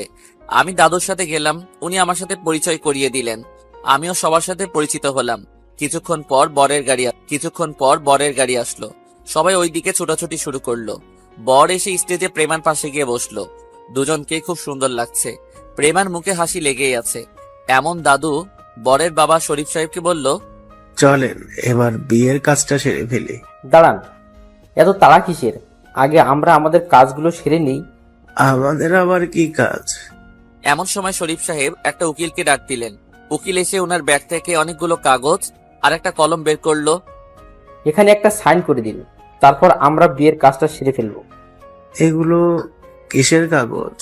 আপনি স্বেচ্ছায় আপনার পুরো কোম্পানি আমাদের নামে লিখে দিবেন। পাশাপাশি আপনার নিজস্ব বাড়ি, গাড়ি এবং যত সম্পদ আছে সব আমার ছেলের নামে লিখে দিবেন। তাহলেই আমরা প্রেমাকে আমার পুত্রবধূ করে নিয়ে যাব এবং আপনার ব্যাংক লোন শোধ করব। কি বলছেন এসব? আপনি বিয়ের আগে তো এগুলো কিছুই বলেননি। এখন তো বলছি তাড়াতাড়ি সাইনটা করে দিন। অসম্ভব। আমার নাতি কোন দিক থেকে কম আছে যে আপনারা সব নিয়ে নিতে যাচ্ছেন? আপনাদের 7 জন্মের ভাগ্য যে প্রেমা আপনাদের ঘরে বউ হয়ে যাচ্ছে। তার মানে আপনি সাইনটা করবেন না? অসম্ভব, জীবনেও করব না। তাহলে আর কি, বিয়েটা হচ্ছে না? মানে কি সবের? দেখেন, আমার সকল আত্মীয়, অফিসের কলিগ, চেনা জানা সবাই এখানে আছে। এখন যদি বিয়েটা না হয়, আমার মান সম্মান সব শেষ। আমরা চাইছিলামও সেটা। আপনার জন্য আমাদের ব্যবসায় লাল বাতি জ্বলছে, এবার বুঝেন? দাদু হুট করে শরীফের হাতটা ধরে ফেললো, কিন্তু ওনারা কিছুতেই মানতে রাজি নয়। আমি প্রেমার আব্বু সকলে অনেক রিকোয়েস্ট করলাম, কিন্তু আমাদের কোনো কথা শুনলো না। বরং আমাকে ধাক্কা দিয়ে ফেলে দিয়ে ওনারা বরকে নিয়ে চলে গেল। পুরো বিয়ের অনুষ্ঠান থমথমে অবস্থা হয়ে গেল। প্রেমা জিন্দা লাশ হয়ে বসে আছে, সবার মুখে দুশ্চিন্তার ছাপ। দাদু চেঁচিয়ে বললেন, আজকের মধ্যেই প্রেমার বিয়ে দিবেন। দাদু চিন্তায় মাটিতে বসে পড়লেন। এই মুহূর্তে সান্ত্বনা দেওয়ার মতো ভাষা আমার জানা নেই। আমিও একপাশে গিয়ে দাঁড়িয়ে রইলাম। এমন সময় দাদু কি যেন মনে করে আমার কাছে আসলেন। হুট করে আমার হাতটা ধরে ফেললেন। একমাত্র তুই পারিস আমার মান ইজ্জত রক্ষা করতে। তুই আমার অনেক উপকার করেছিস, আমার আর একটা উপকার কর। আরে দাদু এভাবে বলছেন কেন? বলেন কি উপকার আমি আপনার জন্য সব করতে পারি। তুই প্রেমাকে বিয়ে কর। কি? এটা কি করে সম্ভব? তুই না একটু আগে বললি আমার সব উপকার করবি, এখন কেন না করছিস? কিন্তু দাদু এটা কিছুতেই হয় না। প্লিজ না করিস না। আজকে যদি তোর বাবা মা বলতো তাহলে কি তুই না করতি? আশেপাশে তাকিয়ে দেখি সবাই তার দিকে তাকিয়ে আছে। আমি কি করব কিছুই বুঝতেছি না। তারপর দাদুর হাত ধরে আমি হ্যাঁ সূচক মাথা নাড়ালাম। প্রেমার দিকে তাকিয়ে দেখি সে কেমন যেন স্তব্ধ হয়ে গেছে। দাদু, কিছু বলবি? বলবি? প্রেমা কি আমাকে বিয়ে করতে রাজি হবে? সেটা তুই আমার উপর ছেড়ে দে, তুই শুধু আমার মান ইজ্জতটা রক্ষা কর। ওকে দাদু, আপনি যা বলবেন সেটাই হবে। দাদু আমার কাঁধে হাত দেয়, তারপর প্রেমার কাছে চলে যায়। আমি এখানেই দাঁড়িয়ে রইলাম। প্রেমা রাজি হবে কিনা আল্লাহই ভালো জানে। সে তো আমাকে এক মুহূর্ত সহ্য করতে পারে না, তার উপর বিয়ে করা সেটা তো অসম্ভব। চারপাশের মানুষগুলো কেমন যেন অদ্ভুত ভাবে আমার দিকে তাকাতে শুরু করলো। দাদু কিছুক্ষণ পর হাসি মুখে আমার কাছে আসলো। দাদুর মুখ দেখে বোঝা যাচ্ছে প্রেমা মনে হয় রাজি হয়েছে। যা গিয়ে স্টেজে বস, কাজী অনেকক্ষণ যাবৎ বসে আছে। দাঁড়িয়ে দাঁড়িয়ে ভাবছি এত সহজে রাজি হওয়ার মতো মেয়ে প্রেমা নয়, নিশ্চয়ই সে অন্য কোনো কিছু চিন্তা করছে। কিরে কি ভাবছিস? যা। জি দাদু, যাচ্ছি। তারপর আমি গিয়ে প্রেমার পাশে বসলাম। ভয়ে ভয়ে ওর দিকে তাকালাম। চোখ মুখ লাল করে সে আমার দিকে তাকিয়ে আছে। একটা জিনিস খুবই ভালো লাগছে, আমিও নীল কালারের পাঞ্জাবি পরে আছি আর প্রেমাও নীল শাড়ি। দেখতে অসম্ভব ভালো লাগা কাজ করছে। নীরব হয়ে যাওয়া বিয়ের অনুষ্ঠান যেন মুহূর্তেই প্রাণ ফিরে পেল। আবার আগের মতো হই হুল্লার শুরু হলো। কিছুক্ষণ পর কাজী আসলো, এসে আমাদের বিয়েটা করিয়ে দিল। যদিও প্রেমা সহজে কবুলটা বলেনি, অনেক ভেবেচিন্তে তারপর বলেছে। প্রেমা আর তার বান্ধবীরা সবাই গাড়িতে গিয়ে বসলো। আমি আবারও সেই ড্রাইভারের সিটে গিয়ে বসলাম। প্রেমার বান্ধবীরা অনেকে অনেক রকম মজা করতেছে, বাট সে একদম চুপ ছিল। যাই হোক, অতবার বাসায় চলে আসলাম। সবই ঠিকঠাক চলছে। এখন প্রায় রাত 12টা। আমি দাঁড়িয়ে আছি বাসার ছাদে। আম্মুকে কল দিলাম। কিছুক্ষণ পর আম্মু কল ধরলো, মনে হয় ঘুমিয়েছিল।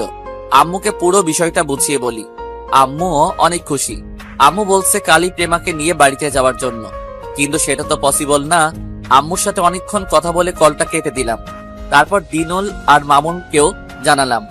ওরা তো আমার উপর অনেক রাগ যে ওদেরকে না বলে বিয়ে করে ফেলছি। যাই হোক, কথা বলা শেষে আকাশের দিকে তাকিয়ে ভাবছি কি থেকে কি হয়ে গেল। কালকে এই সময়ও আমি ওনাদের ড্রাইভার, আর আজকে জামাই। বিয়ের জন্যই আমি বাড়ি ছেড়ে পালালাম, আর এখানে এসেও বিয়ে। এই বিয়েটা আমাকে ছাড়লো না। একটু পর অনুভব করলাম কেউ পিছনে এসে আমার কাঁধে হাত দিয়েছে। তাকিয়ে দেখি দাদু। দাদু, আপনি ঘুমাননি এখনো? আমি তোর সাথে খুব অন্যায় করে ফেলছি, তাই না?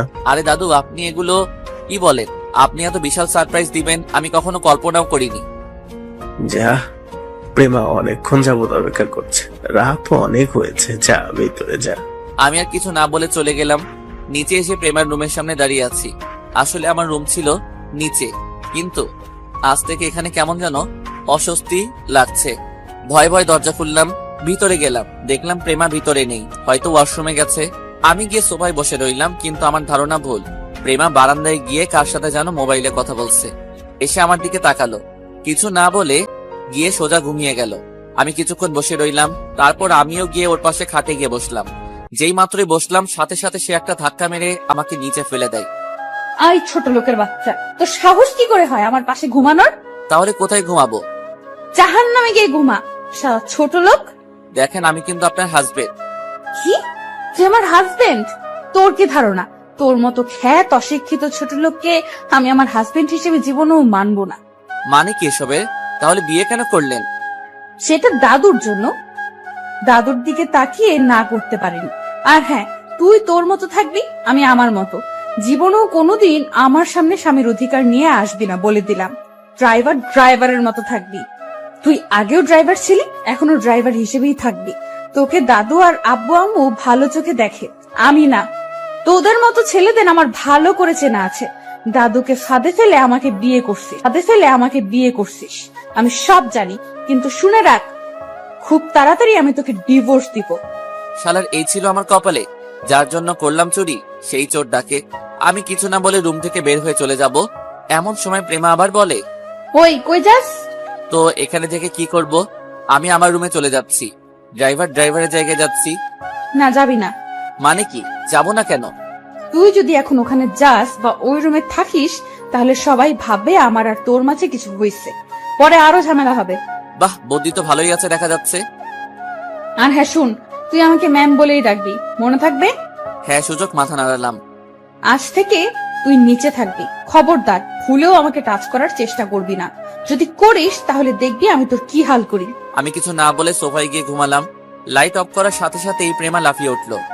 ওই তুই লাইট কেন অফ করলি? লাইটটা অফ না করলে ঘুমাবো কিভাবে? আমি আলোতে ঘুমাতে পারি না। তুই কি ভাবছিস আমি তোর মতলব বুঝি না? লাইট অফ করবি, তারপর তুই আমাকে ঠিক লাইট অফ করতে পারবি না। রাগে আমার পুরো শরীর কেঁপে উঠলো। সোজা উঠে চলে যেতে লাগলাম। কিরে কই যাস? তো এখানে দেখে কি করব? এখানে থাকলে তো আমি আপনার গায়ে হাত দিব।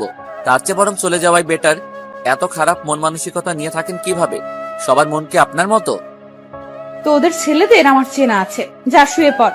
শোন, ডিম লাইট জ্বালিয়ে রাখ, আমার ভয় করে। আর কিছু না বলে ডিম লাইট জ্বালিয়ে ঘুমিয়ে গেলাম। সকালে চিল্লাচিল্লি শুনে ঘুমটা ভাঙলো।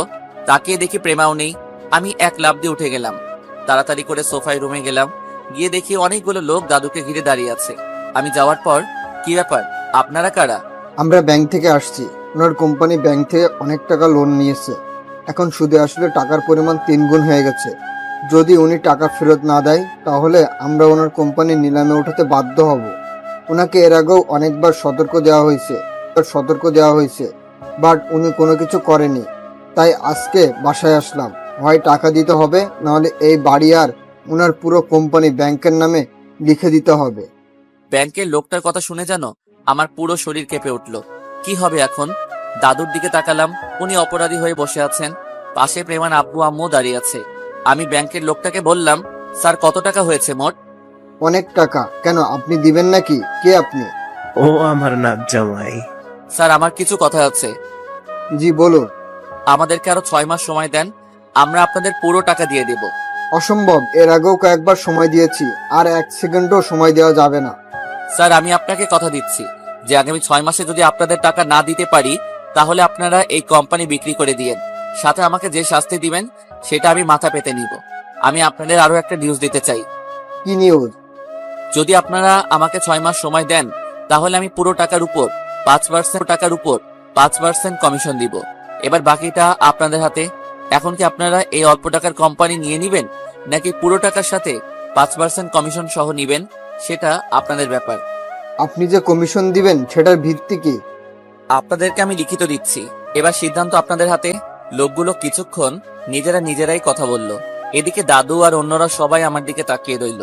কিছুক্ষণ পর ওনারা বললেন, এই যে মিস্টার, আপনার নামটা যেন কি? জি আমার নাম আরাফাত। আরাফাত সাহেব, আপনার কথায় রাজি, তবে আমাদেরও একটা শর্ত আছে। কি বলেন? যদি আপনি টাকা ঠিক সময়ে না দেন তাহলে আমরা কোম্পানির দখলে, পাশাপাশি আপনাকেও প্রতারণা মামলায় জেলে পাঠাবো। ওকে আমি রাজি। এরপর একজন ব্যাংকার একটা 100 টাকা দামের স্ট্যাম্প আমাকে দেয়। আমি ওটা নিয়ে লিখতে শুরু করলাম। পুরো বিষয়বস্তু উল্লেখ করে সাইন করে দিলাম। আমি যখন লিখতেছিলাম ফ্যামিলির সবাই আমার দিকে অবাক হয়ে তাকিয়ে আছে। হয়তো ভাবছে যে 6 পড়া ছেলেটা কিভাবে এত কিছু লিখে। যাই হোক ওই দিকে নজর দেওয়ার দরকার নাই। সাক্ষী হিসেবে দাদু আর প্রেমান আব্বু সাইন করলো। তারপর আরো কিছু কথা বলার পর ব্যাংকের লোকগুলো চলে গেল। দাদু আপনার সাথে আমার কিছু কথা আছে। আচ্ছা ঠিক আছে, তুই ফ্রেশ হয়ে নাস্তা করে আমার রুমে আয়। তারপর আমি নাস্তা করে রুমে গেলাম। দেখলাম প্রেমা আগে থেকেই বসে আছে। ওই তুই 6 মাসের মধ্যে টাকা কোথায় পাবি? তাও আবার 5% ইন্টারেস্ট দিয়ে? সেটা আপনার না জানলেও চলবে। খুব বেড়ে গেছিস তাই না? তুই কি ভাবছিস আমি কিছু বুঝি না? তুই দাদুকে পটিয়ে সব নিজের করবি ভাবছিস তাই না? আমি থাকতে জীবনেও এটা হতে দিব না। তাহলে এক কাজ করেন, লোন শোধ করে দেন। বড় বড় কথা তো বলছেন যত সব আজাইরা। আমি আর ওরে পাত্তা না দিয়ে চলে গেলাম। আমি জানি এখন অনেক কিছু করতে হবে, না হলে কোম্পানি রাখা পসিবল না। এখন যদি প্রেমান এগুলো মাথায় রাখি তাহলে কিছুই সম্ভব হবে না। আমি আর কোনো কথা না বলে দাদুর রুমে গেলাম। আসছিস? দাদু। বল বল, কি কথা? দাদু আপনি কোম্পানির দায়িত্ব বাবাকে দিয়ে দেন। কিভাবে দিব? ও তো আবারও ইংল্যান্ড চলে যাবে।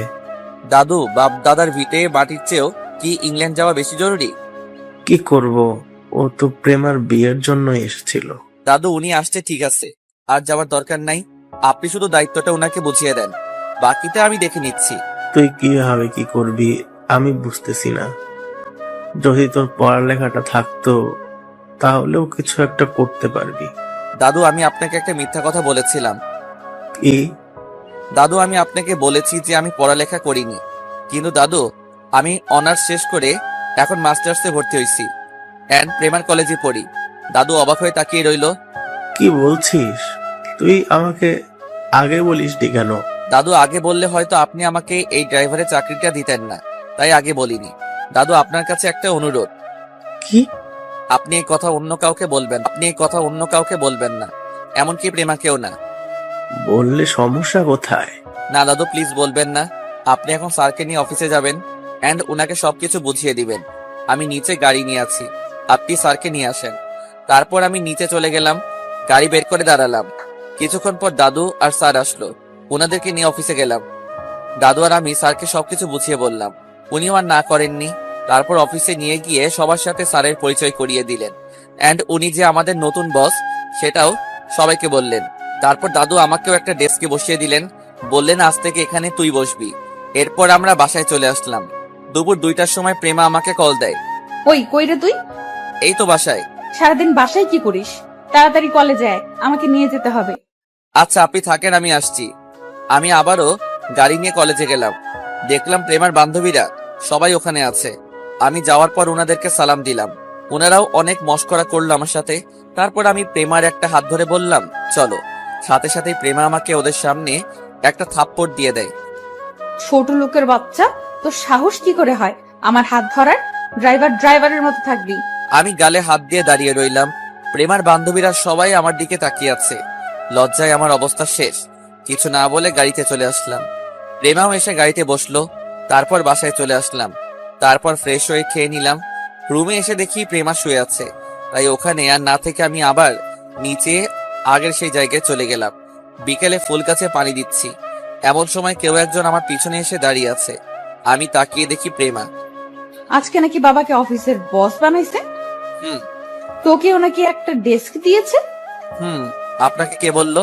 যেই বলুক, সেটা তোর না জানলেও চলবে। এই তুই অফিসের কি বুঝবি? ভালো করে পড়তেও তো পারবি না, তুই ডেস্ক নিলি কেন? আমি নেইনি, দাদুই আমাকে দিয়েছে। দাদুই আমাকে দিয়েছে। দাদু বললো আর তুই রাজি হয়ে গেলি? এই দাদুই তোকে মাথার উপরে তুলেছে, শালা ছোট লোক কোথাকার। প্রেমা হনহন করে চলে গেল। আমি কিছু না বলে ফুল গাছে পানি দিতে লাগলাম। মনে মনে বললাম ফকিন্নি দাদুর জন্যই ভালো আছিস, না হলে কোথায় যেত তোর এত চর্বি আল্লাহ ভালো জানে। এখনো কোম্পানি ধরে রাখতে পারি কিনা আল্লাহ ভালো জানে, না হলে কোথায় যাবে তোর এই লাক্সারিয়াস লাইফ। পথে বসতে হবে সবাইকে। যাই হোক পানি দেওয়া শেষ করে আমি রুমে চলে গেলাম। দিনুরকে কল দিয়ে কিছুক্ষণ কথা বললাম। তারপর দাদুর রুমে গেলাম। দাদু আসবো? আয়। কি ব্যাপার দাদু, আজ এই সময় শুয়ে আছেন যে? এমনি। দাদু শরীর খারাপ লাগছে নাকি? না, এমনি শুয়ে আছি। প্রেমা কোথায়? মনে হয় রুমে আছে। তোর সাথে ছিল না? না দাদু, আমি গাছে পানি দিয়েছি। এভাবে আরো কিছুক্ষণ কথা বলে চলে আসলাম। রাতে খাওয়া দাওয়া শেষে আমি রুমে গেলাম। দেখলাম প্রেমা আগে থেকেই বসে বসে কার সাথে মোবাইলে কথা বলতেছে। আমাকে দেখেই মোবাইলটা কেটে দিল। কারোর রুমে ঢোকার আগে পারমিশন লাগে, সেটাও জানিস না? রুমে ঢুকবো, এখানে পারমিশনের কি আছে? আর এই রুমটা তো অন্য কারো নয়, আমারও তো থাকার অধিকার আছে। কি? আর একটা কথা বললে লাথি দিয়ে বের করে দিব, ছোট লোক একটা।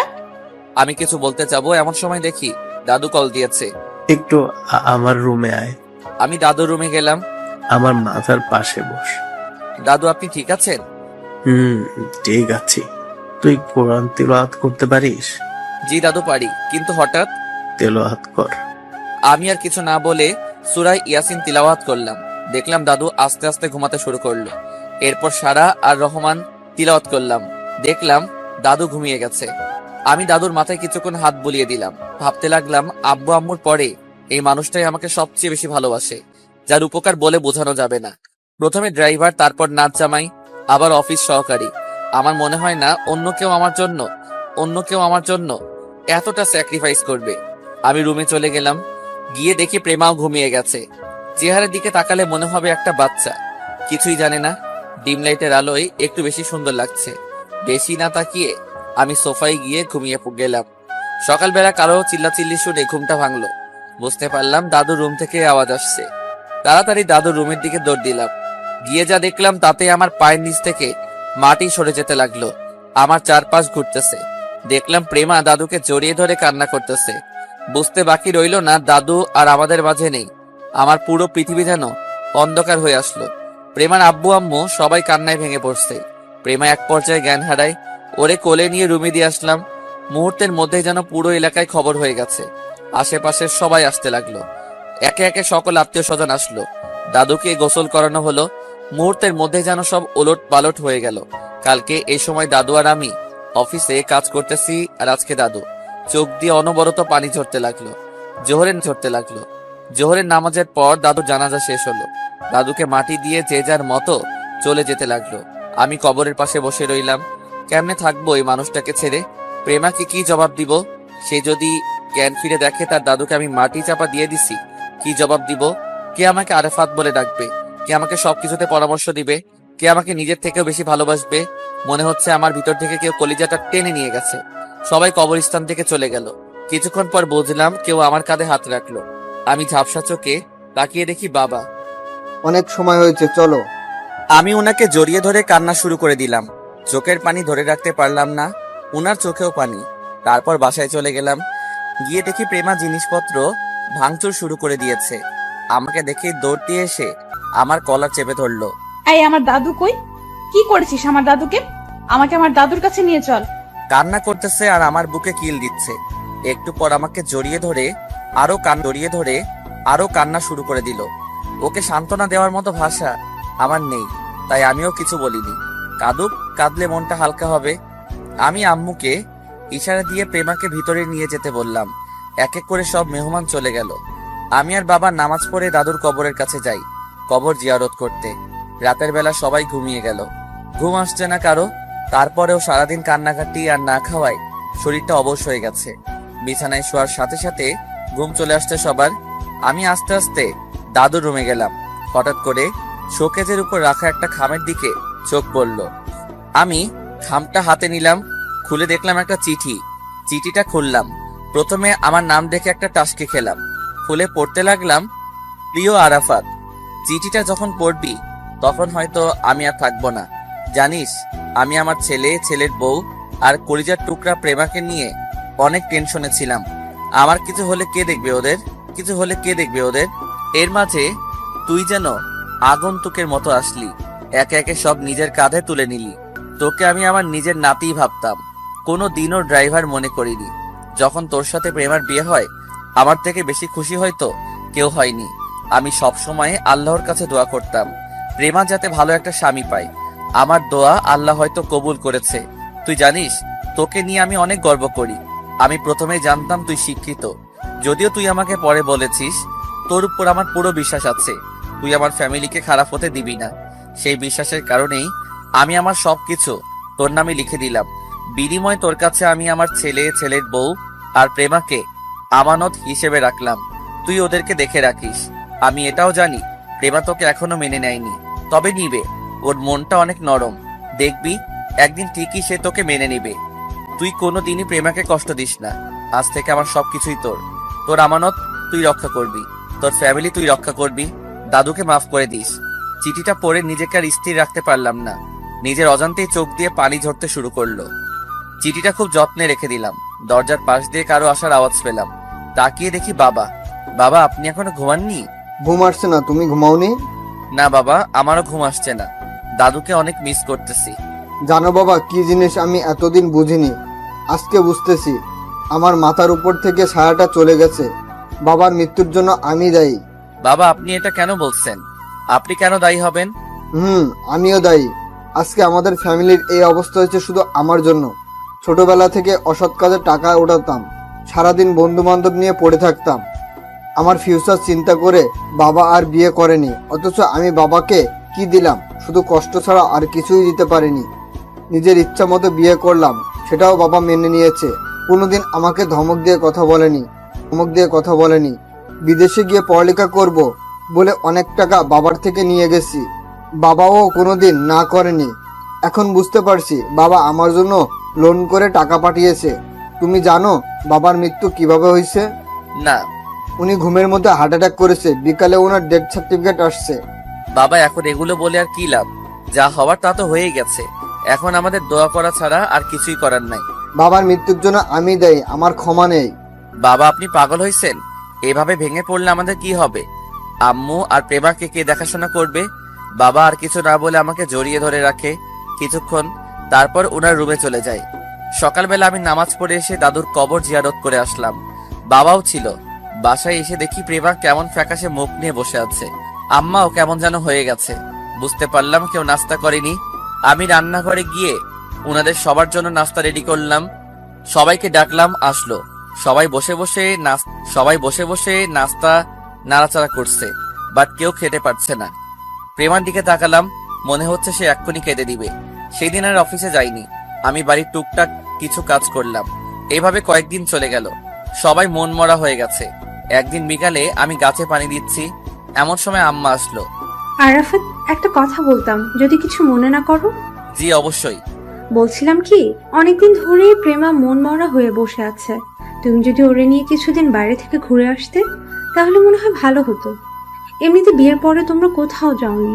না আম্মা, এখন তো কোথাও যাওয়া উচিত হবে না। আর আমরা বাইরে ঘুরবো, আপনারা বাসায় থাকবেন। জিনিসটা কেমন দেখায়? তার চেয়ে ভালো আমার মাথায় একটা বুদ্ধি আছে। কি? আমি বাড়ি থেকে আসছি, যে অনেকদিন হয়েছে বাড়িতে যাওয়া হয় না। মা বাবা অনেক টেনশন করছে। তার উপর বিয়ে করেছি, ওনারাও জানে, বাট আপনাদের কাউকে কোনো দিন দেখেনি। তাই বলছিলাম সবাই মিলে আমাদের বাসায় গেলে কেমন হয়? সবার সাথে পরিচয় হবে, ঘোরাও হবে, নতুন জায়গা আপনাদেরও ভালো লাগবে, সবার মন ভালো হবে। তাও ঠিক বলছো। বেআইন কিংবা বেআইনের সাথে শুধু মোবাইলেই কথা হয়, সরাসরি হয়নি। তাহলে আপনি বাবার সাথে কথা বলেন, আমরা কালকেই যাব। আচ্ছা, তোমার বাবা বাইরে গেছে, আসুক, আসলে কথা বলবো। আচ্ছা আম্মা, ঠিক আছে। এরপর আম্মা চলে যায়। আমি আরো কিছুক্ষণ পানি দিয়ে রুমে চলে গেলাম। রাতের বেলা আম্মা বাবাকে সব বুঝিয়ে বলল। উনারা রাজি হলো। আমি আমার মাকে কল দিয়ে বললাম কালকে আমরা সবাই আসছি। মা তো মহা খুশি। দিনুল, মামুনকেও জানালাম। ঘুমানোর সময় রুমে গেলাম, দেখলাম প্রেমা আয়নার সামনে বসে আছে। আম্মা আপনাকে কিছু বলেছে? না, কেন, কি হয়েছে? কালকে আমরা আমাদের বাড়িতে যাব। কোথায় যাব? আমাদের বাড়ি ফেনীতে যাব। সকালে তাড়াতাড়ি রওনা দিতে হবে। আমরা কিছুদিন ওখানে থাকবো। আপনি আপনার কিছু জামা কাপড় নিয়ে নেন, আর যা যা দরকার সবকিছু ব্যাগে নিয়ে নেন।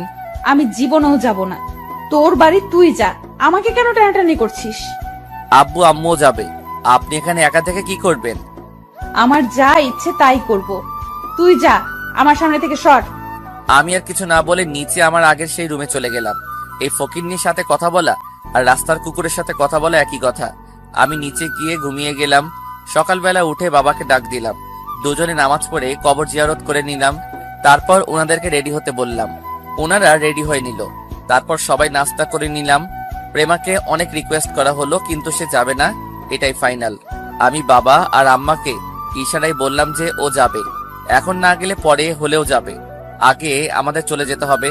আমরা গাড়িতে মালামাল তুলে রওনা দিলাম ফেনীর উদ্দেশ্যে। একটা অন্যরকম ভালো লাগা কাজ করছে। প্রাণের সেই শহরে কতদিন পর যাচ্ছি, কতদিন পর নিজের প্রিয় মুখগুলো দেখব। গাড়ি স্টার্ট দিলাম, তারপর রওনা দিলাম। সকাল 8টায় রওনা দিলাম। এর মধ্যে মা অনেকবার কল দিয়েছে। আমরা যখন কুমিল্লা পার হয়ে ফেনীর কাছাকাছি চলে আসলাম, মানে কুমিল্লা 14 গ্রামে আসলাম, তখন প্রেমা আমাকে কল দিয়েছে। ওই কই তোরা? আমরা তো ফেনীতে প্রায় চলে আসছি। তো আমাকে কে নিয়ে যাবে? কেন, আপনি না বলছেন আপনি আসবেন না? ফুর, আমি এত কিছু বুঝি না, আমাকে নিয়ে যা। ম্যাম, এখন তো ব্যাগ যাওয়া যাবে না। আব্বা আমার অনেক কষ্ট হবে। আপনি বাসে করে চলে আসেন, আমি ওখান থেকে আপনাকে নিয়ে যাব। কি বললি? রাখি এখন। কথা বলে কলটা কেটে দিলাম। ফকিন্নি বেশি ভাব দেখালে যা হয় আর কি। এবার ঠেলা বুঝো। আমি আব্বা আম্মাকে বললাম, ওনারা হাসতে শুরু করলো। ফেরিতে ঢুকে দিনুল মামুনকে কল দিয়ে আমাদের বাড়ির সামনে থাকার জন্য বলছি। ওরা ওখানেই আছে। কিছুক্ষণ পর আমরা বাড়িতে চলে গেলাম। দিনুল মামুন গাড়ি দেখে পিছনে পিছনে আসলো। বাড়ির সামনে গিয়ে গাড়ি থামালাম। গাড়ি থেকে নামার সাথে সাথেই ওরা আমাকে জড়িয়ে ধরলো। অনেক দিন দেখি না দুই হারামিকে। ওদেরকে প্রেমার আব্বু আম্মুর সাথে পরিচয় করিয়ে দিলাম। কিছুক্ষণ পর আম্মু বাসা থেকে বের হলো। আমাকে দেখে মরা কান্না শুরু করে দিল। মনে হচ্ছে আমি মারা গেছি। আর সেখান থেকে ফিরে আসছি, মাকে সালাম করলাম। তারপর প্রেমার আব্বু আম্মুর সাথে পরিচয় করিয়ে দিলাম। দুই বেআইন একে অপরকে জড়িয়ে কিছুক্ষণ ভাব বিনিময় করলো। দেখে ভালোই লাগছে। হঠাৎ করে আব্বুর কথা মনে পড়ে গেল। দেখলাম আব্বু বাজার থেকে কি যেন কিনে নিয়ে আসতেছে। আমি ওনারে দেখেই ভয়ে ঘরের ভিতরে একটা দৌড় দিলাম। আমার দৌড় দেখে সবাই অবাক হয়ে তাকিয়ে আছে। তারপর আম্মু আব্বুর সাথে ওনাদের সবার পরিচয় করিয়ে দেই। আব্বু বেশ ওনাদের সাথে মিশে গেছে। একটু পর আব্বু আমার খোঁজ করলো। আম্মু আমার রুমটা দেখিয়ে দিল। আব্বু আস্তে আস্তে ভিতরে আসলো। এদিকে আমার কলিজায় পানি নেই। এই কে তুই? আমার বাড়িতে কি করিস? কি হলো, কথা কানে যায় না? বের হ আমার বাড়ি থেকে। যায় না? বের হ আমার বাড়ি থেকে। আমি তখনও চুপ করে দাঁড়িয়ে রইলাম। একটু পর আব্বু এসে আমাকে বুকে জড়িয়ে নেয়। মুহূর্তে যেন সব রাগ চলে গেল। তুই আমাকে মাফ করে দিস। আমি তোর সাথে অনেক অন্যায় করেছি। আরে আব্বু কি বলেন এসব? আমি তো আপনার সাথে বেয়াদবি করেছি। হ্যাঁ রে, বৌমা কোথায়? আব্বু ও অফিসে ছিল, তাই আমাদের সাথে আসেনি। একটু পর আসবে। ও আচ্ছা। আব্বু আপনি ওনাদের একটু আপ্যায়ন করেন। আমি আপনার বৌমাকে নিয়ে আসছি। বাইরে এসে দিনুল মামুনকে বললাম ওনাদের সাথে থাকতে। তারপর আমি আবার গাড়ি নিয়ে বাস স্টেশনে গেলাম। 2 ঘন্টা পর প্রেমা আসলো। Welcome to Feni. প্রেমা অদ্ভুতভাবে আমার দিকে তাকালো। ম্যাম, আপনার আসতে কোনো সমস্যা হয়নি তো? তুই ঢাকা যা, তারপর দেখে নিব। ভুলে যাবেন না আপনি এখন ফেনীতে আছেন, আমার এলাকায়। তো কি হইছে? কি করবি তুই আমার? সরি, কিছু না। চলেন গাড়িতে উঠেন। গাড়িতে ওঠার পর আমি গাড়ি স্টার্ট দিলাম। তারপর বাসার দিকে রওনা শুরু করলাম। ম্যাম, একটা কথা বলার ছিল। কি? যদিও আপনি আমাকে আপনার বর হিসেবে মেনে নেননি, আমিও আর কিছু বলিনি, কিন্তু বাইরে সবাই জানে আপনি আমার স্ত্রী। তো এখন কি হইছে? না মানে বলছিলাম কি, আপাতত যতদিন বাড়িতে আছি আপনি ততদিন প্লিজ আমার সাথে একটু ভালোভাবে কথা বলবেন। আমি পারবো না। প্লিজ ম্যাম, আপনি যদি আব্বু আম্মুর সামনে আমার সাথে এইভাবে কথা বলেন বা নাম ধরে ডাকেন, ওনারা অনেক কষ্ট পাবেন। প্লিজ ম্যাম, কিন্তু কথা দিচ্ছি ওনাদের বাইরে আমি ড্রাইভারের মতোই থাকবো। আচ্ছা, দেখা যাবে। মনে মনে বললাম, ফকিরনি, দাদু সবকিছু আমার নামে লিখে দিছে। এখন আমি যা বলবো তোদের সেটাই শুনতে হবে। আমি যদি বেইমানি করি আমার চুলও ছিঁড়তে পারবি না। কিন্তু আমার বাবা মা আমাকে ওই শিক্ষা দেয়নি। আমি বরং মালিক হয়েও আগের মতো আচরণ করব। কথা বলতে বলতে বাসায় চলে আসলাম। ভিতরে ঢোকার সাথে সাথেই আম্মু বাইরে আসলো। আমি প্রেমাকে ইশারায় সালাম করতে বললাম, কিন্তু ফকিরনি সালাম করে না। ইশারায় কান ধরলাম, অনুরোধ করলাম, তারপরও সে সালাম করতে রাজি নয়। যাই হোক একটু পর ওর মনে রহমত আসলো। যেই আম্মুকে সালাম করতে যাবে অমনি আম্মু ওকে বুকে জড়িয়ে নেয়। ওর গুণগান গাওয়া শুরু করে। দেখতে সুন্দর, মাশাল্লাহ, আমার সাথে মানাইছে, হ্যান ত্যান 7-17। আমি মনে মনে বললাম, সুন্দর দিয়ে কি করবা, আজ তো একটা ডাইনি। আব্বুকে সালাম করলো। তারপর আমি ওয়াশরুম দেখিয়ে বললাম ফ্রেশ হতে। কিছুক্ষণ পর সেই ওয়াশরুম থেকে বের হয়ে তারপর খাওয়া দাওয়া করে একটা ঘুম দিলাম। ওকে আমার রুম দেখিয়ে দিলাম ঘুমানোর জন্য। রাতের বেলা আমি দিনুল মামুন বাসার সাথে বসে আছি। মামা, ভাবি তো সেই মাশাল্লাহ। হারামি এভাবে বলে না। আমিও বাড়ি থেকে চলে যাব, আর তোর মতো বিয়ে করে তারপর বাড়িতে আসবো। আচ্ছা করিস। এখন শোন, তোদের সাথে আমার কিছু কথা আছে। কি কথা বল। কোম্পানি নিলাম থেকে দাদার মৃত্যু, ব্যাংকের লোন, সব ঘটনা ওদের খুলে বললাম। এখন কি করবি? মাত্র 6 মাসে কি এতগুলো টাকা শোধ করা যাবে?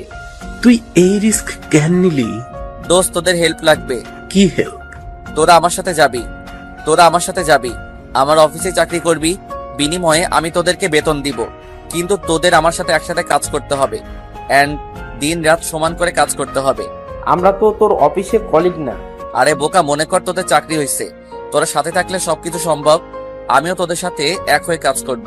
না জানি কখন ওনারা আসছে, কয়েকদিন থাক, এরপর একদিন সময় করে বেরিয়ে যাব। আচ্ছা ঠিক আছে, আমরা যাব, তবে একটা শর্ত আছে। তোর আবার কিসের শর্ত? তোর মতো এইরকম একটা বউ ম্যানেজ করে দিতে হবে। শালা হারামি। এভাবে আরো প্রায় 1 ঘন্টার মতো আড্ডা দিলাম। অনেক কথা জমে আছে। সব শেষ করে ওদের বললাম একসাথে খাওয়ার জন্য। ওদেরকে নিয়ে নিচে গেলাম। আমি ওদের ডাইনিং টেবিলে বসতে বলে নিজের রুমে গেলাম। দেখলাম আব্বু ছাড়া সবাই বসে গল্প করতেছে। মা চলো, ওনাদের খাবার দিবে। দিনুন মামুনও আছে। চলো। বেআইন, আপনারা আসেন। বৌমা আসো। আমি একটু ভাব দেখিয়ে বললাম প্রেমা চলো। প্রেমা আমার দিকে রাগী ভাবে তাকিয়ে বলল, শালা অশিক্ষিত। ওই মেয়ে কি বললে? তুমি অশিক্ষিত কাকে বলছো? তুমি জানো আমার ছেলে ইংরেজিতে অনার্স কমপ্লিট করেছে, এখন ঢাকাতেও ইংরেজিতে মাস্টার্স করতেছে। মায়ের কথা শুনে সবাই অবাক হয়ে আমার দিকে তাকালো। তারপর মা চলে গেল। আমি চোরের মতো হয়ে গেলাম। ব্যস্ততা দেখিয়ে আমিও বাইরে চলে আসলাম। একটু পর প্রেমা ওর আব্বু আম্মু ডাইনিং রুমে আসলো। সবাই খেতে বসলো। প্রেমা আর আমি পাশাপাশি বসছি। প্রেমা খাওয়ার মাঝে মাঝে আমার দিকে তাকালো। আম্মু খুব আদর করে সবাইকে খাইয়ে দিলেন। খাওয়া দাওয়া শেষে আমি দিনুল আর মামুনকে বিদায় দিতে বাইরে গেলাম। ওদের সাথে বাইরে কিছুক্ষণ আড্ডা দিয়ে বাসায় আসলাম। ততক্ষণে সবাই বসে বসে টিভি দেখতেছে আর গল্প করতেছে। প্রেমা, আব্বু আম্মু শুধু আমার কথাই বলতেছে, আর এইদিকে প্রেমা বসে বসে জ্বলতেছে। আমি যাওয়ার পর আমিও মায়ের পাশে গিয়ে বসলাম। আমি সহ কিছুক্ষণ গল্প করলাম। তারপর শ্বশুর শাশুড়িকে ওনাদেরকে রুম দেখিয়ে দিলাম ঘুমানোর জন্য। প্রেমা মনে করছে ওরেও কিছু বলবো, কিন্তু না, কিছুই বললাম না। আমি আমার রুমে চলে আসলাম। এসে বিছানায় শুয়ে শুয়ে মোবাইল টিপতেছি। খেয়াল করে দেখলাম প্রেমা চোখ মুখ লাল করে রুমে আসলো। এসে দরজাটা ঠাস করে লাগিয়ে দিল। ওই, তুই আমাকে রেখে চলে আসলি কেন? কেন, আমি কি আপনাকে কোলে করে নিয়ে আসবো নাকি? খুব ভাব চলে আসছে তোর। একবার ঢাকা চল, তারপর দেখবি তোর কি হাল করি। সেটা পরে দেখা যাবে। এখন ফেনীতে আছেন, আমার এলাকায়। নিজের বাসা থেকে খুব ভাব দেখাচ্ছিস, তাই না? যা মনে করেন। ওই, তুই যে পড়ালেখা করেছিস, আমাদের কিছু বললি না কেন? আমরা তো কিছুই জানতাম না। আপনি এখন অনেক কিছু জানেন না, আর ছোটদের সবকিছু জানতে নেই। কি, আমি ছোট? আমাকে দেখতে ছোট লাগে? দেখতে ছোট লাগে না, বাট মন মানসিকতা এখনো ছোট। বিদেশে পড়ালেখা করেছেন, অথচ কোথায় কি বলতে হবে সেটাই জানেন না।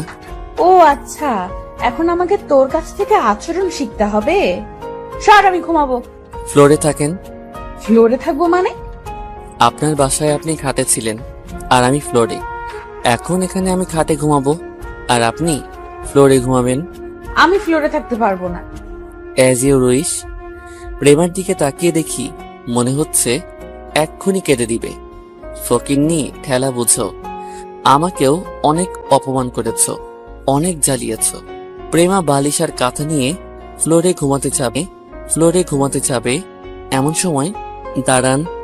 ছোট লোক হতে পারি, কিন্তু মেয়েদের কিভাবে সম্মান করতে হয় সেটা আমার ভালো করে জানা আছে। যান, খাটে গিয়ে ঘুমান। প্রেমা দাঁড়িয়ে রইল। আমি মোবাইলটা টিপতে টিপতে ছাদে চলে গেলাম। ওখানে গিয়ে বসলাম। কিছুক্ষণ সেখানে থেকে নিচে আসলাম। এসে দেখি প্রেমা ঘুমিয়ে আছে।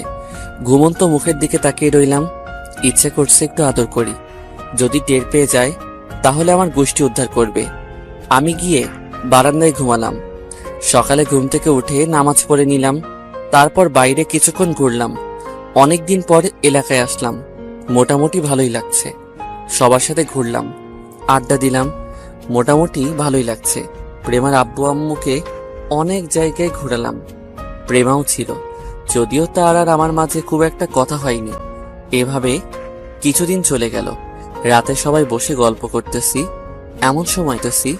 এমন সময় প্রেমার আব্বু বলল, আরাফাত, জি বাবা, বলেন। অনেকদিন তো থাকলাম, তোমাকে অনেক ধন্যবাদ এখানে নিয়ে আসার জন্য।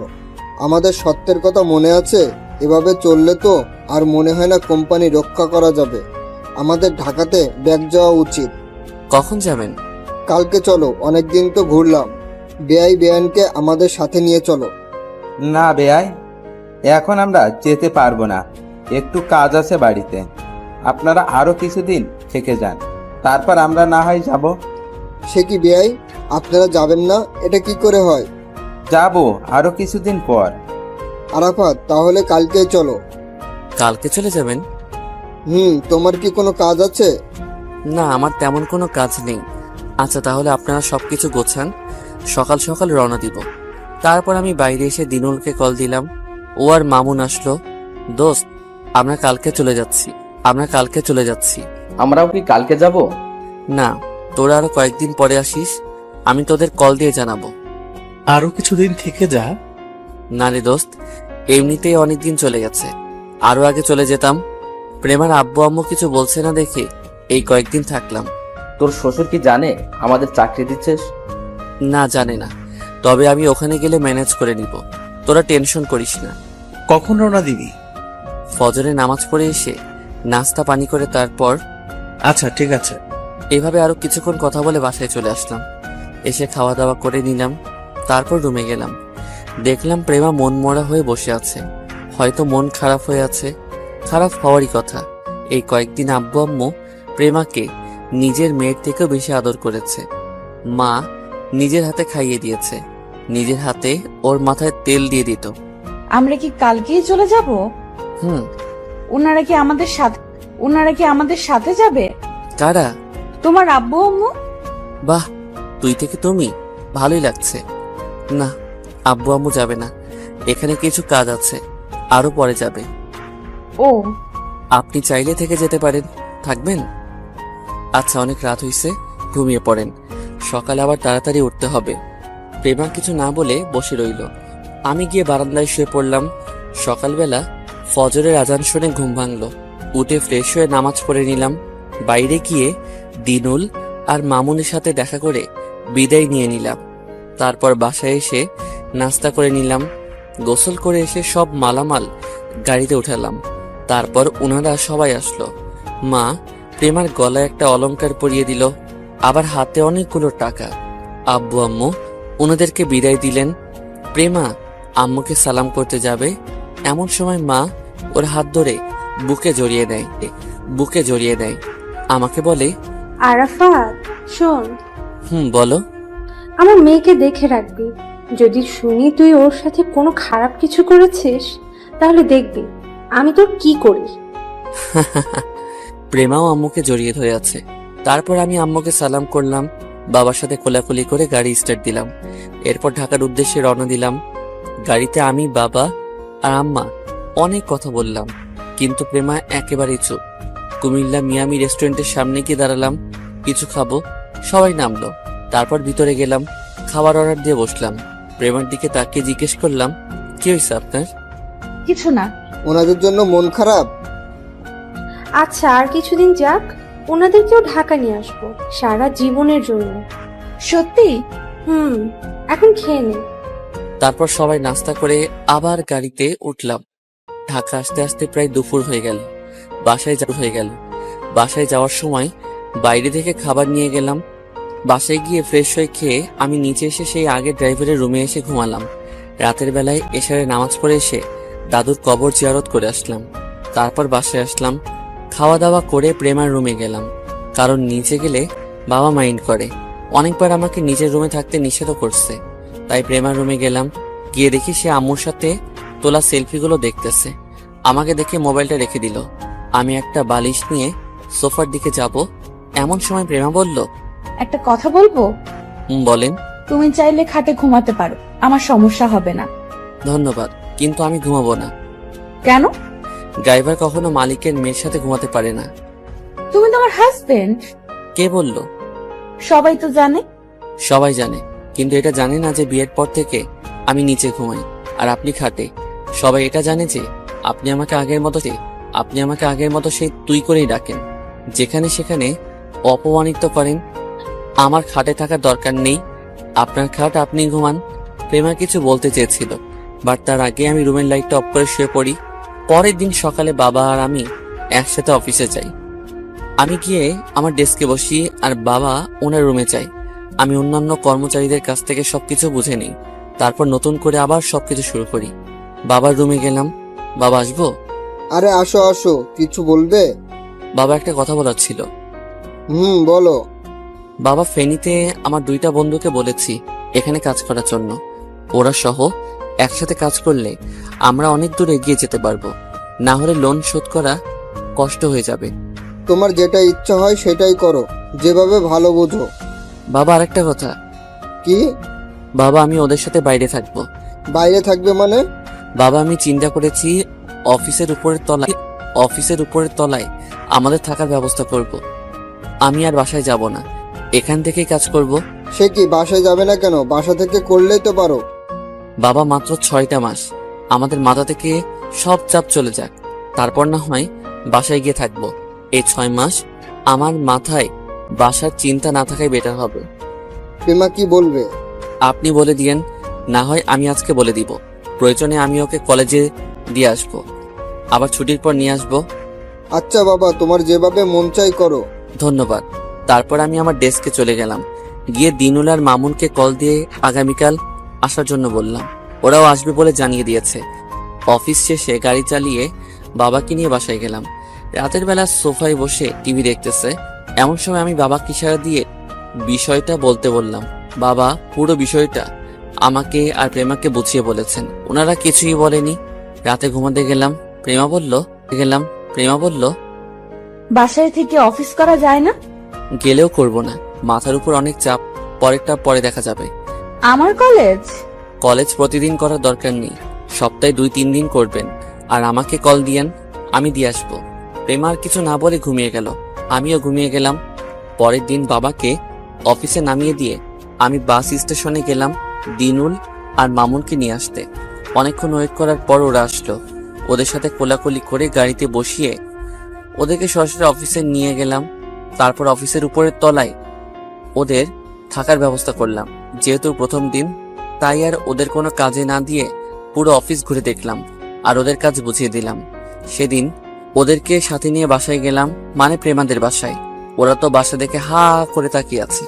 গিয়ে আম্মু আর প্রেমার সাথে দ্বিতীয়বারের মতো পরিচয় করিয়ে দিলাম। তারপর একসাথে দুপুরে খাবার খেয়ে ওদেরকে নিয়ে বাজারে গেলাম, কিছু জিনিস কিনলাম। এরপর ওদেরকে নিয়ে আবার অফিসে গেলাম। আমি ওদের সবকিছু ঠিকঠাক ভাবে করতে বলে বাবাকে আবার বাসায় নিয়ে আসলাম। এরপর আমি আবার ওদের কাছে চলে গেলাম। রাতের বেলা আমি নিজেই রান্না করলাম, খেতে বসলাম 3 জন একসাথে। আরাফাত, তোর ভাগ্য অনেক ভালো। কেন? এই যে এত বড় অফিসের চাকরি, বড় লোকের মেয়ের সাথে বিয়ে, আবার তুই যেভাবে বলছিস ওনারাও তোর কথা শুনতেছে। ভাবিও অনেক ভালো মনের দেখলাম। তোরা আসল মানুষটাকে দেখিসনি, উনি না থাকলে হয়তো কিছুই হতো না। কে? দাদুর জন্যই এসব কিছু হয়েছে। আচ্ছা, আরেকটা কথা বলতো, কি? তুই ওই বাসা ছেড়ে আমাদের সাথে কেন থাকবি? সেটা এখন বললেও বুঝবি না, আর কিছুদিন যাক, তারপর বুঝে যাবি। এভাবে আরো কিছুক্ষণ কথা বলে সবাই ঘুমিয়ে গেলাম। সকালে প্রেমা কল দিল, সে নাকি কলেজে যাবে। আমি রেডি হয়ে ওদের বাসায় গেলাম। পরে গাড়িতে উঠিয়ে আবার কলেজে দিয়ে আসলাম। কলেজে নামিয়ে দিয়ে আমি আবার অফিসে চলে আসলাম। যাওয়ার সময় বাসে চলে যেতে বলেছি, কারণ গাড়ি বাবার কাছেই থাকবে। ওনাকে আজকে বাইরে যেতেই হবে, কয়েকজন ব্যবসায়ীর সাথে কথা বলবে। এইভাবে দিন যেতে থাকলো। আমি দিনুল আর মামুন গাধার মতো খাটতে লাগলাম। অন্যান্য কর্মচারীদের বেতন বাড়িয়ে দিব বলে ওনাদেরকে দিয়েও ডাবল কাজ করাতে শুরু করলাম।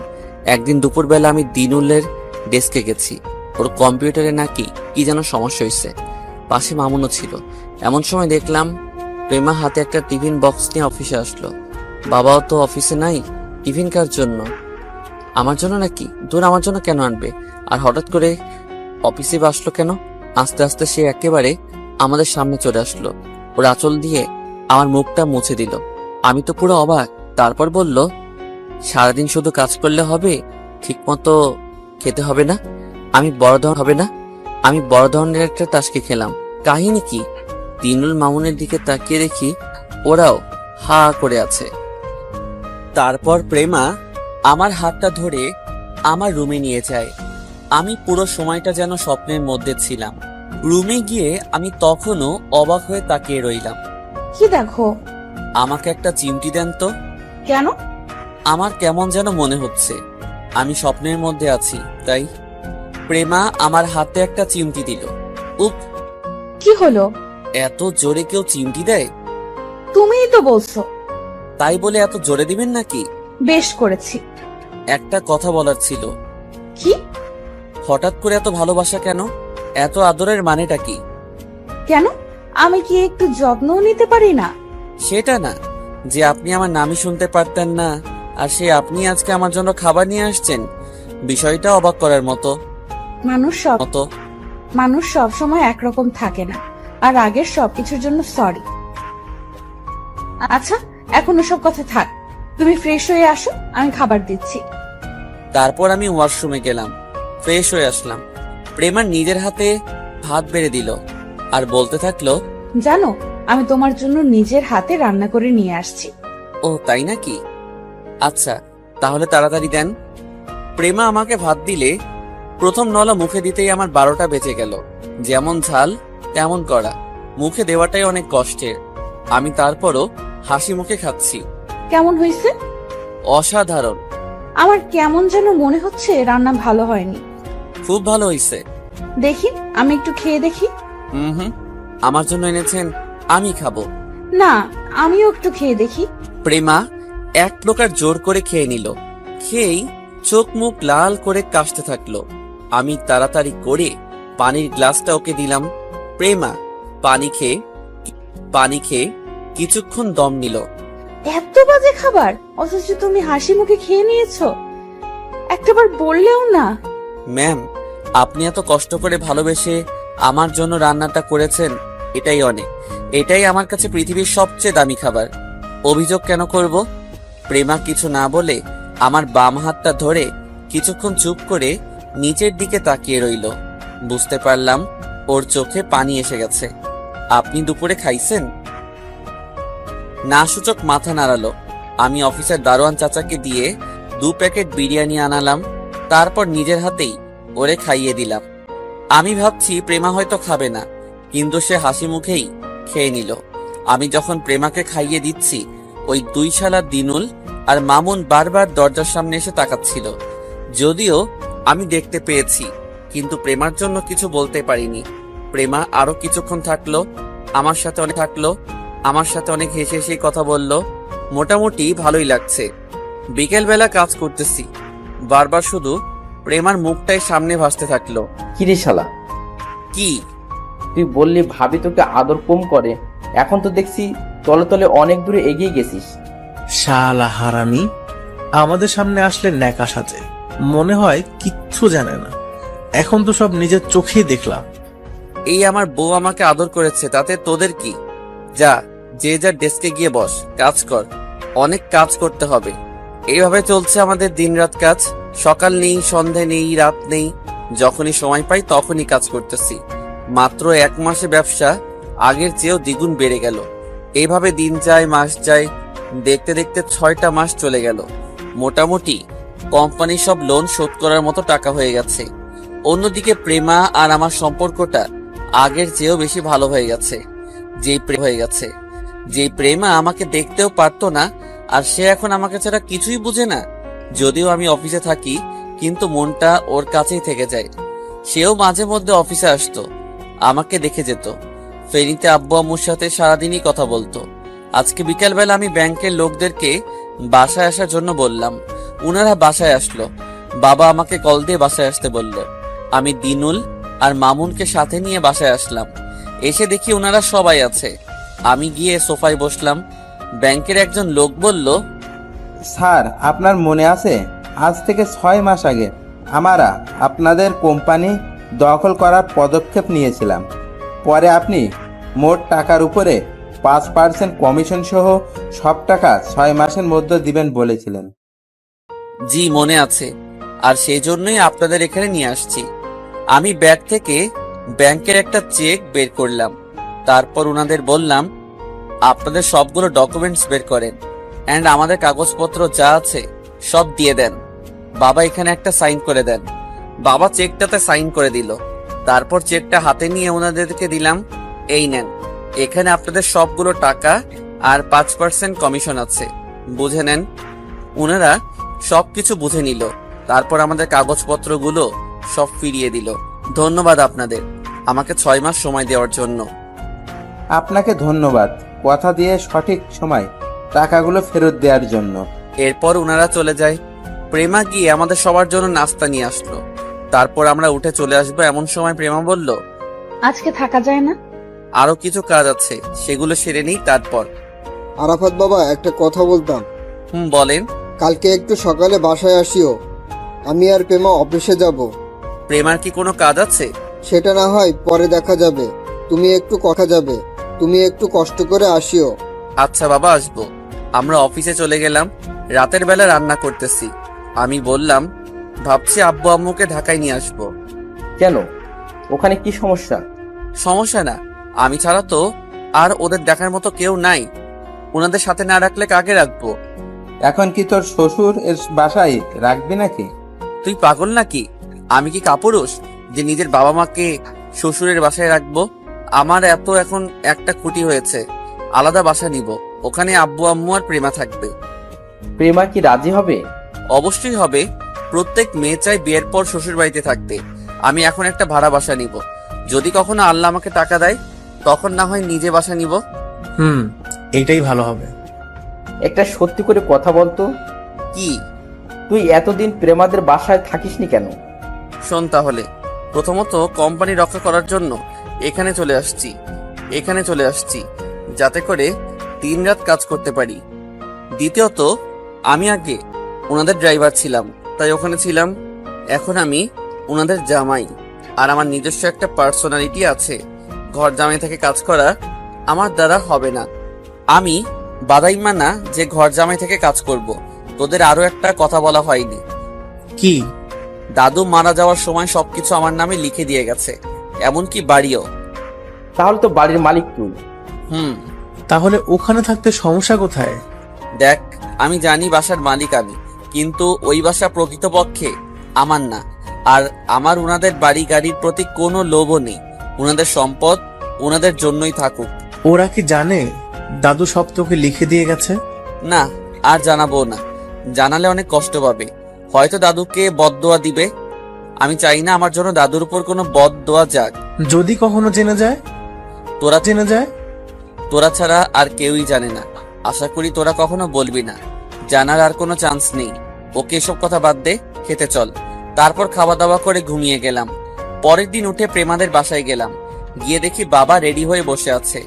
আমি যাওয়ার পর, বাবা, প্রেমা এখনো উঠে নাই? উঠেছে, ও রেডি হতে গেছে, আসো আমরা নাস্তা করে নিই। প্রেমাও আসুক। ও খেয়েছে। তারপর খেয়ে দিয়ে আমি বাইরে গাড়ির কাছে গেলাম। ওখানে ভাবতেছি এই গাড়িটাই আমার ভাগ্যের চাকা ঘুরিয়ে দিয়েছে। কিছুক্ষণ পর প্রেমা বের হয়ে আসলো, সেই বিয়ের নীল শাড়িটা পরে। আমি হা করে তাকিয়ে আছি। প্রেমা আমার মুখের সামনে এসে একটা তুলি দিল। তারপর আমি বাস্তবে ফিরে আসলাম। এভাবে তাকিয়ে থাকলে মুখে মশা মাছি ঢুকে যাবে, টেরও পাবে না। ছোটখাটো একটা লজ্জা পেলাম। তারপর বাবা আসলো, উনি পিছনে গিয়ে বসলেন, আর প্রেমা আমার সাথে। তারপর অফিসে গেলাম। বাবা সবাইকে ডেকে হল রুমে নিয়ে গেলেন। কি হতে যাচ্ছে কিছুই বুঝতেছি না। সবাই একসাথে বসলো। আমি আর প্রেমা বাবার পাশে দাঁড়িয়ে রইলাম। আপনারা জানেন আমাদের কোম্পানি কিছুদিন ধরে একটা ক্রাইসিসের মধ্যে ছিল। আল্লাহর অশেষ রহমতে আমরা সেই ক্রাইসিস থেকে উঠতে পেরেছি। আর এর পিছনে একজনের হাত রয়েছে, সে হচ্ছে আমার একমাত্র মেয়ের জামাই। এই কোম্পানির সুক্রিয়া লিডার। আমারও মোটামুটি বয়স হয়েছে। সারা জীবন বাবা এই কোম্পানির দেখাশুনো করেছে। এই অল্প কিছুদিন আমি দেখতেছি। আমি মনে করি আমার থেকে আরাফাত ভালো দেখাশোনা করতে পারবে। যদি আরাফাত কোম্পানির দায়িত্বটা নেয়, তাহলে আমি অন্তত শেষ বয়সে একটু রেস্ট নিতে পারবো। আজ থেকে এই কোম্পানির প্রধান আমি আরাফাতকে ঘোষণা করলাম। আরাফাত, তোমার কিছু বলার থাকলে বলতে পারো।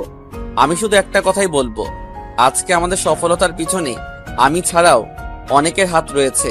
প্রথমত দাদু, উনি আমাকে অনুপ্রেরণা দিয়েছে, আর আমার দুই বন্ধু, যারা না থাকলে হয়তো আমরা আমাদের লক্ষ্যে পৌঁছাতে পারতাম না।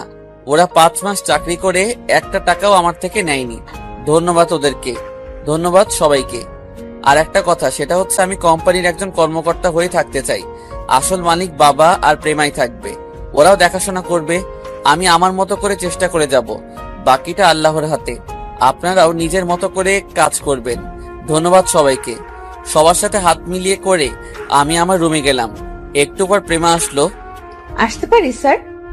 জি ম্যাম, আসুন। আপনার অফিস, আপনি না আসলে কে আসবে? তারপরও আমাদের বস, আপনি অনুমতি তো নেওয়া লাগে। কিছু বলবেন? এবার বাসায় চলো, সব তো হইছে। কিছুই হয়নি, এখনো অনেক কাজ। আবার কি? আপনাকে বউ সাজিয়ে নিজের বাসায় নিয়ে যেতে হবে। আর কত বাবার বাসায় থাকবেন? কি আমি ফেনীতে চলে যাব নাকি? আমি কি একবারও বলছি সে কথা? আব্বু আম্মুকে সে কথা? আব্বু আম্মুকে ঢাকাতে নিয়ে আসবো। ও তাহলে ভালোই, সবগুলো আব্বু আম্মু একসাথে থাকবে, আমরা সবাই একসাথে থাকতে পারবো। জি না, ওনারা আলাদা বাসায় থাকবে। আপনি আপনার হাজবেন্ডের সাথে থাকবেন আর মাঝে মধ্যে বাবার বাসায় বেড়াতে যাবেন। ও তাই? হুম। এত কষ্ট করার জন্য আপনাকে তো একটা উপহার দিতে হয়। কি উপহার? তেমন কিছু তো নিয়ে আসেনি, তবে এমন একটা জিনিস দেব যেটা এর আগে কেউ আপনাকে দেয়নি এন্ড আমিও কাউকে দেইনি। ও তাই নাকি? তো দেন দেখি আপনার সেই মহামূল্যবান উপহার। প্রেমা এদিক ওদিক তাকিয়ে আমার দিকে আসতে লাগলো। কি ব্যাপার, আপনি এত কাছে আসছেন কেন? উপহার নিবেন না? তাই বলে এত সামনে? এটা কিন্তু অফিস, কেউ দেখলে প্রবলেম হবে। প্রেমা অনবরত আসতে লাগলো আর আমি পিছে যেতে লাগলাম। May I coming sir?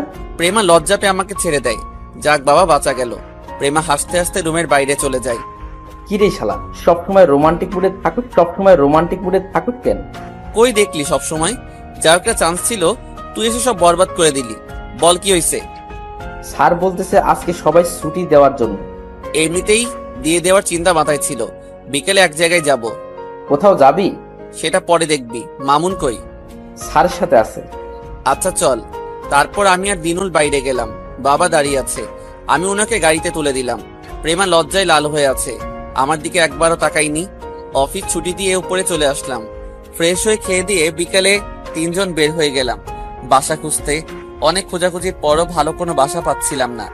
অবশেষে একটা পেলাম, ভাড়া বেশি, তারপরও নিয়ে নিলাম। কারণ বাসা প্রেমাদের বাসার প্রায় কাছেই। এখানে বাসা নিলে প্রেমা ইচ্ছা মতো ওর বাসায় যাওয়া আসা করতে পারবে। আর আব্বু আম্মুও যাবে, ওনারাও আসবে যাবে। মোটামুটি ভালোই হবে। আর ওনাদের যেহেতু ছেলে নেই, আমি ওনাদের দেখাশোনা করতে পারবো। 2 মাসের অগ্রিম ভাড়া দিয়ে সবকিছু ঠিকঠাক করে বাসায় চলে আসলাম। রাতের বেলা প্রেমাদের বাসায় গেলাম। হুট করেই চলে গেলাম, কোনো কল না দিয়েই। কলিং বেল দেওয়ার কিছুক্ষণ পর আম্মা এসে দরজা খুলে দিল। আমি সালাম দিয়ে ভিতরে গেলাম। দেখলাম বাবা বসে বসে টিভি দেখতেছে। আমি গিয়ে সালাম দিয়ে ওনার পাশেই বসলাম। কি ব্যাপার আরাফাত, হঠাৎ করে চলে আসলে? কোনো প্রবলেম? আপনার সাথে কিছু কথা ছিল। বলো। আমি কালকে একটু ফেনীতে যাব। কেন, কোনো সমস্যা নাকি? না, সমস্যা না। বাসা নেওয়া থেকে সব ঘটনা খুলে বললাম। সে কি, ওনারা থাকতে চাইলে সারা জীবন এই বাসায় থাকবে, ভাড়া বাসার কি দরকার? আসলে আমি নিজে চাচ্ছি না ওনারা এখানে থাকুক, আলাদা বাসা নিলে ভালো হবে। আপনারাও যাবেন, ওনারাও আসবে, আন্তরিকতা আরো বাড়বে। আচ্ছা, তোমার যেটা ভালো মনে হয় খেয়ে এসো। না, এখনো খাইনি। চলো একসাথে খাবো। তারপর আমি বাবা, আম্মা আর প্রেমা একসাথে খেয়ে নিলাম। প্রেমা বারবার আমার দিকে তাকাচ্ছে আর হাসছে। চুপচাপ খেয়ে নিলাম। প্রেমা আমার আগেই খেয়ে রুমে চলে গেল। আমিও কিছুক্ষণ পর রুমে গেলাম। দেখলাম সে আয়নার সামনে বসে সাজছে। বাহ, এত রাতে সাজছে আমার জন্য নাকি? ভাবতেই তো একটা অন্যরকম ভালো লাগা কাজ করছে। আমি গিয়ে একটা কাশি দিলাম। সে আমার দিকে ফিরে তাকালো। কি ব্যাপার, হঠাৎ এত সাজুগুজু কার জন্য? আছে একজনের জন্য। আমাকে বলা যায় না? বলার কি দরকার, বুঝে নিলেই তো হয়।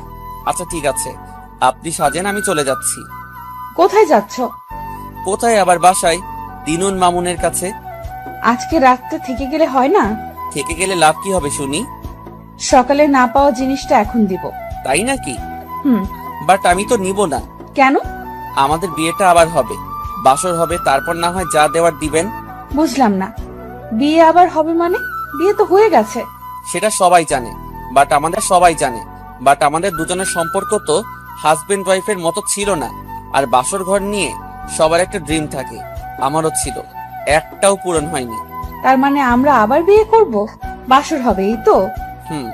আর আম্মু আব্বুও ছিল না, এবার আব্বু আম্মু থাকবে। আচ্ছা, সেটা না হয় হবে। আচ্ছা, কালকে আমাকে নিয়ে যাবে? কোথায়? ফেনীতে, আব্বু আম্মুকে দেখতে ইচ্ছে করছে। লাভ নাই, আমি নিয়ে যাব না।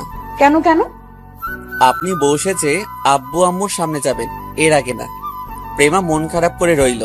আমি গিয়ে একটা বালিশ নিয়ে সোফায় ঘুমাতে যাব, এমন সময় প্রেমা বলল, আই কি করো? ঘুমাবো। নিচে কেন? বাসরের পর না হয় একসাথে ঘুমাবো। এত ঢং করতে হবে না, উপরে ঘুমাও। প্রয়োজনে মাঝখানে একটা বালিশ দিও। কি আর করা, খাটে গিয়ে ঘুমালাম। একটু নার্ভাস ফিল হচ্ছে, মাঝখানে একটা বালিশ দিয়ে ঘুমিয়ে গেলাম। আমারও ইচ্ছা করছে প্রেমাকে জড়িয়ে ধরে ঘুমাতে, কিন্তু প্রথমে সে আমার সাথে যেগুলো করেছে সেগুলোর শাস্তি দিচ্ছি। ভালোবাসার মানুষের জন্য এই ছোট ছোট শাস্তিগুলোই যথেষ্ট। ভাবতে ভাবতে কখন ঘুমিয়ে গেছি মনে নেই। সকালে ঘুম থেকে উঠে দেখি প্রেমা আমাকে জড়িয়ে ধরে ঘুমিয়ে আছে, বালিশটার নিচে পড়ে আছে। আমার গালটা কেমন যেন একটু আঠালো হয়ে আছে।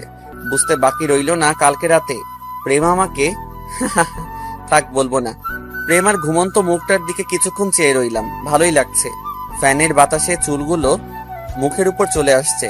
আমি চুলগুলো সরিয়ে দিয়ে ছোটখাটো কয়েকটা আদর দিলাম। তারপর আমিও জড়িয়ে ধরে শুয়ে রইলাম। উঠতে মন চাইছে না। কিছুক্ষণ প্রেমা নিজে থেকে জেগে গেল, উঠে কিছুক্ষণ আমার দিকে চেয়ে রইল, তারপর নিজেকে আস্তে আস্তে সরিয়ে নিল। ও ভাবছে আমি হয়তো কিছু জানি না। একটু দূরে গিয়ে বালিশটা নিয়ে এসে খাটের মাঝখানে রেখে আমাকে ডাক দিল। আমিও কিছুক্ষণ চুপ থেকে তারপর উঠলাম। উঠে ফ্রেশ হয়ে নাস্তা করে নিলাম। তারপর আবার রুমে গেলাম রেডি হতে, কারণ এক্ষুনি ফেনি চলে যাব। প্রেমা এসে আমাকে শার্ট পরিয়ে দিল, চুল আশ্রে দিল। ভালোই লাগছে। নিজেকে আজ সত্যি একটা বর মনে হচ্ছে। রেডি হওয়া শেষ। এমন সময় প্রেমাকে বললাম, ওই দেখো তোমার পিছনে একটা বড় তেলাপোকা উড়ে আসছে। প্রেমা একটা চিৎকার দিয়ে দৌড়ে এসে আমাকে জড়িয়ে ধরে। কিছুক্ষণ জড়িয়ে ধরে রাখার পর আমি বললাম, হইছে, এবার ছাড়েন, কিছুই ছিল না। মানে কি? তাহলে আমার সাথে এমন করলে কেন? জানো না আমি তেলাপোকা অনেক ভয় পাই। তোমাকে জড়িয়ে ধরতে ইচ্ছা করছিল। যদি তোমাকে বলতাম তুমি লজ্জা পেতে, আর আমি তো আরো বেশি পেতাম। তাই একটু টেকনিক খাটিয়ে ইচ্ছাটা পূরণ করে নিলাম। তুমি খুব খারাপ। আমি আর কিছু না বলে ওর কপালে একটা আদর দিয়ে বেরিয়ে গেলাম। বাইরে এসে বাবা আর আম্মাকে সালাম করে গাড়ি নিয়ে রওনা দিলাম ফেনীর দিকে। সময় কম থাকায় দিনুল আর মামুনকে কল দিয়ে সব বললাম ফেনীর দিকে যাচ্ছি।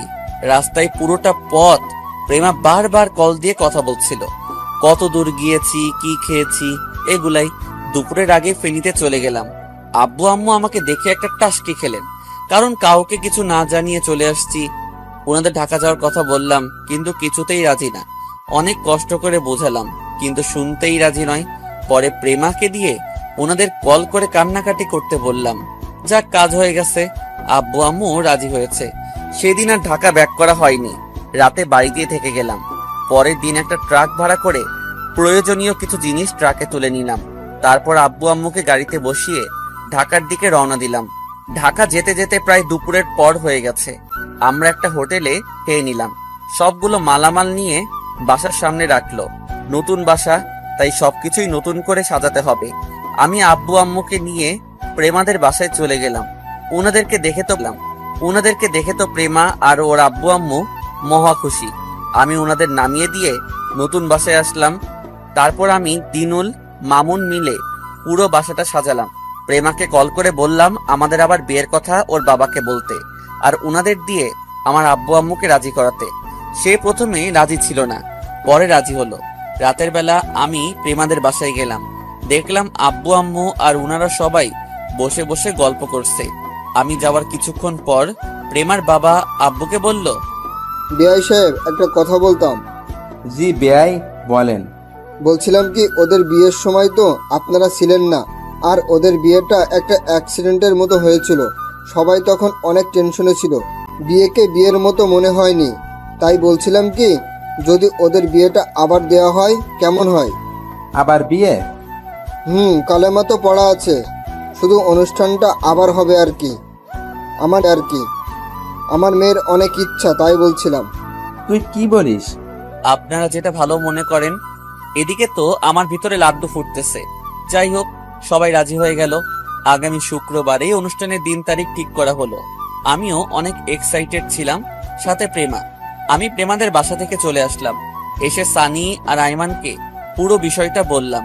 ওরাও অনেক খুশি।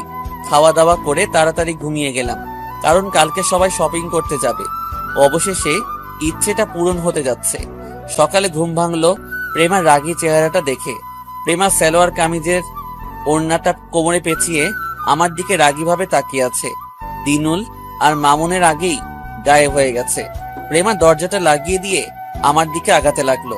তারপর আমার সামনে এসেই আমার কলারটা ধরে, ওই কুত্তা, গতকাল তুই আমাকে না বলে চলে আসলি কেন? জানিস আমি কতবার তোকে কল দিয়েছিলাম? সরি ম্যাম, আমার খেয়াল ছিল না। খেয়াল করবে কি করে, আমি তখন পুরনো হয়ে গেছি। সরি, আর হবে না, চলেন এখন। কোথায়? কেন আপনি জানেন না আজকে আমরা শপিং করতে যাব? কই, আব্বু আম্মু তো আমাকে কিছু বলেনি। বলবে কিভাবে? আপনি তো কাউকে না বলে এখানে চলে এসেছেন। কখন যাব? এই তো এক্ষুনি। আপনি কি আর বাসায় যাবেন? আমি ঘুম থেকে উঠেই এখানে চলে আসছি, গিয়ে ফ্রেশ হয়ে রেডি হব, তারপর বের হব। আচ্ছা ঠিক আছে, তাহলে আগে বাসায় চলেন। ওকে চলো। তারপর বের হয়ে প্রেমাদের বাসায় গেলাম।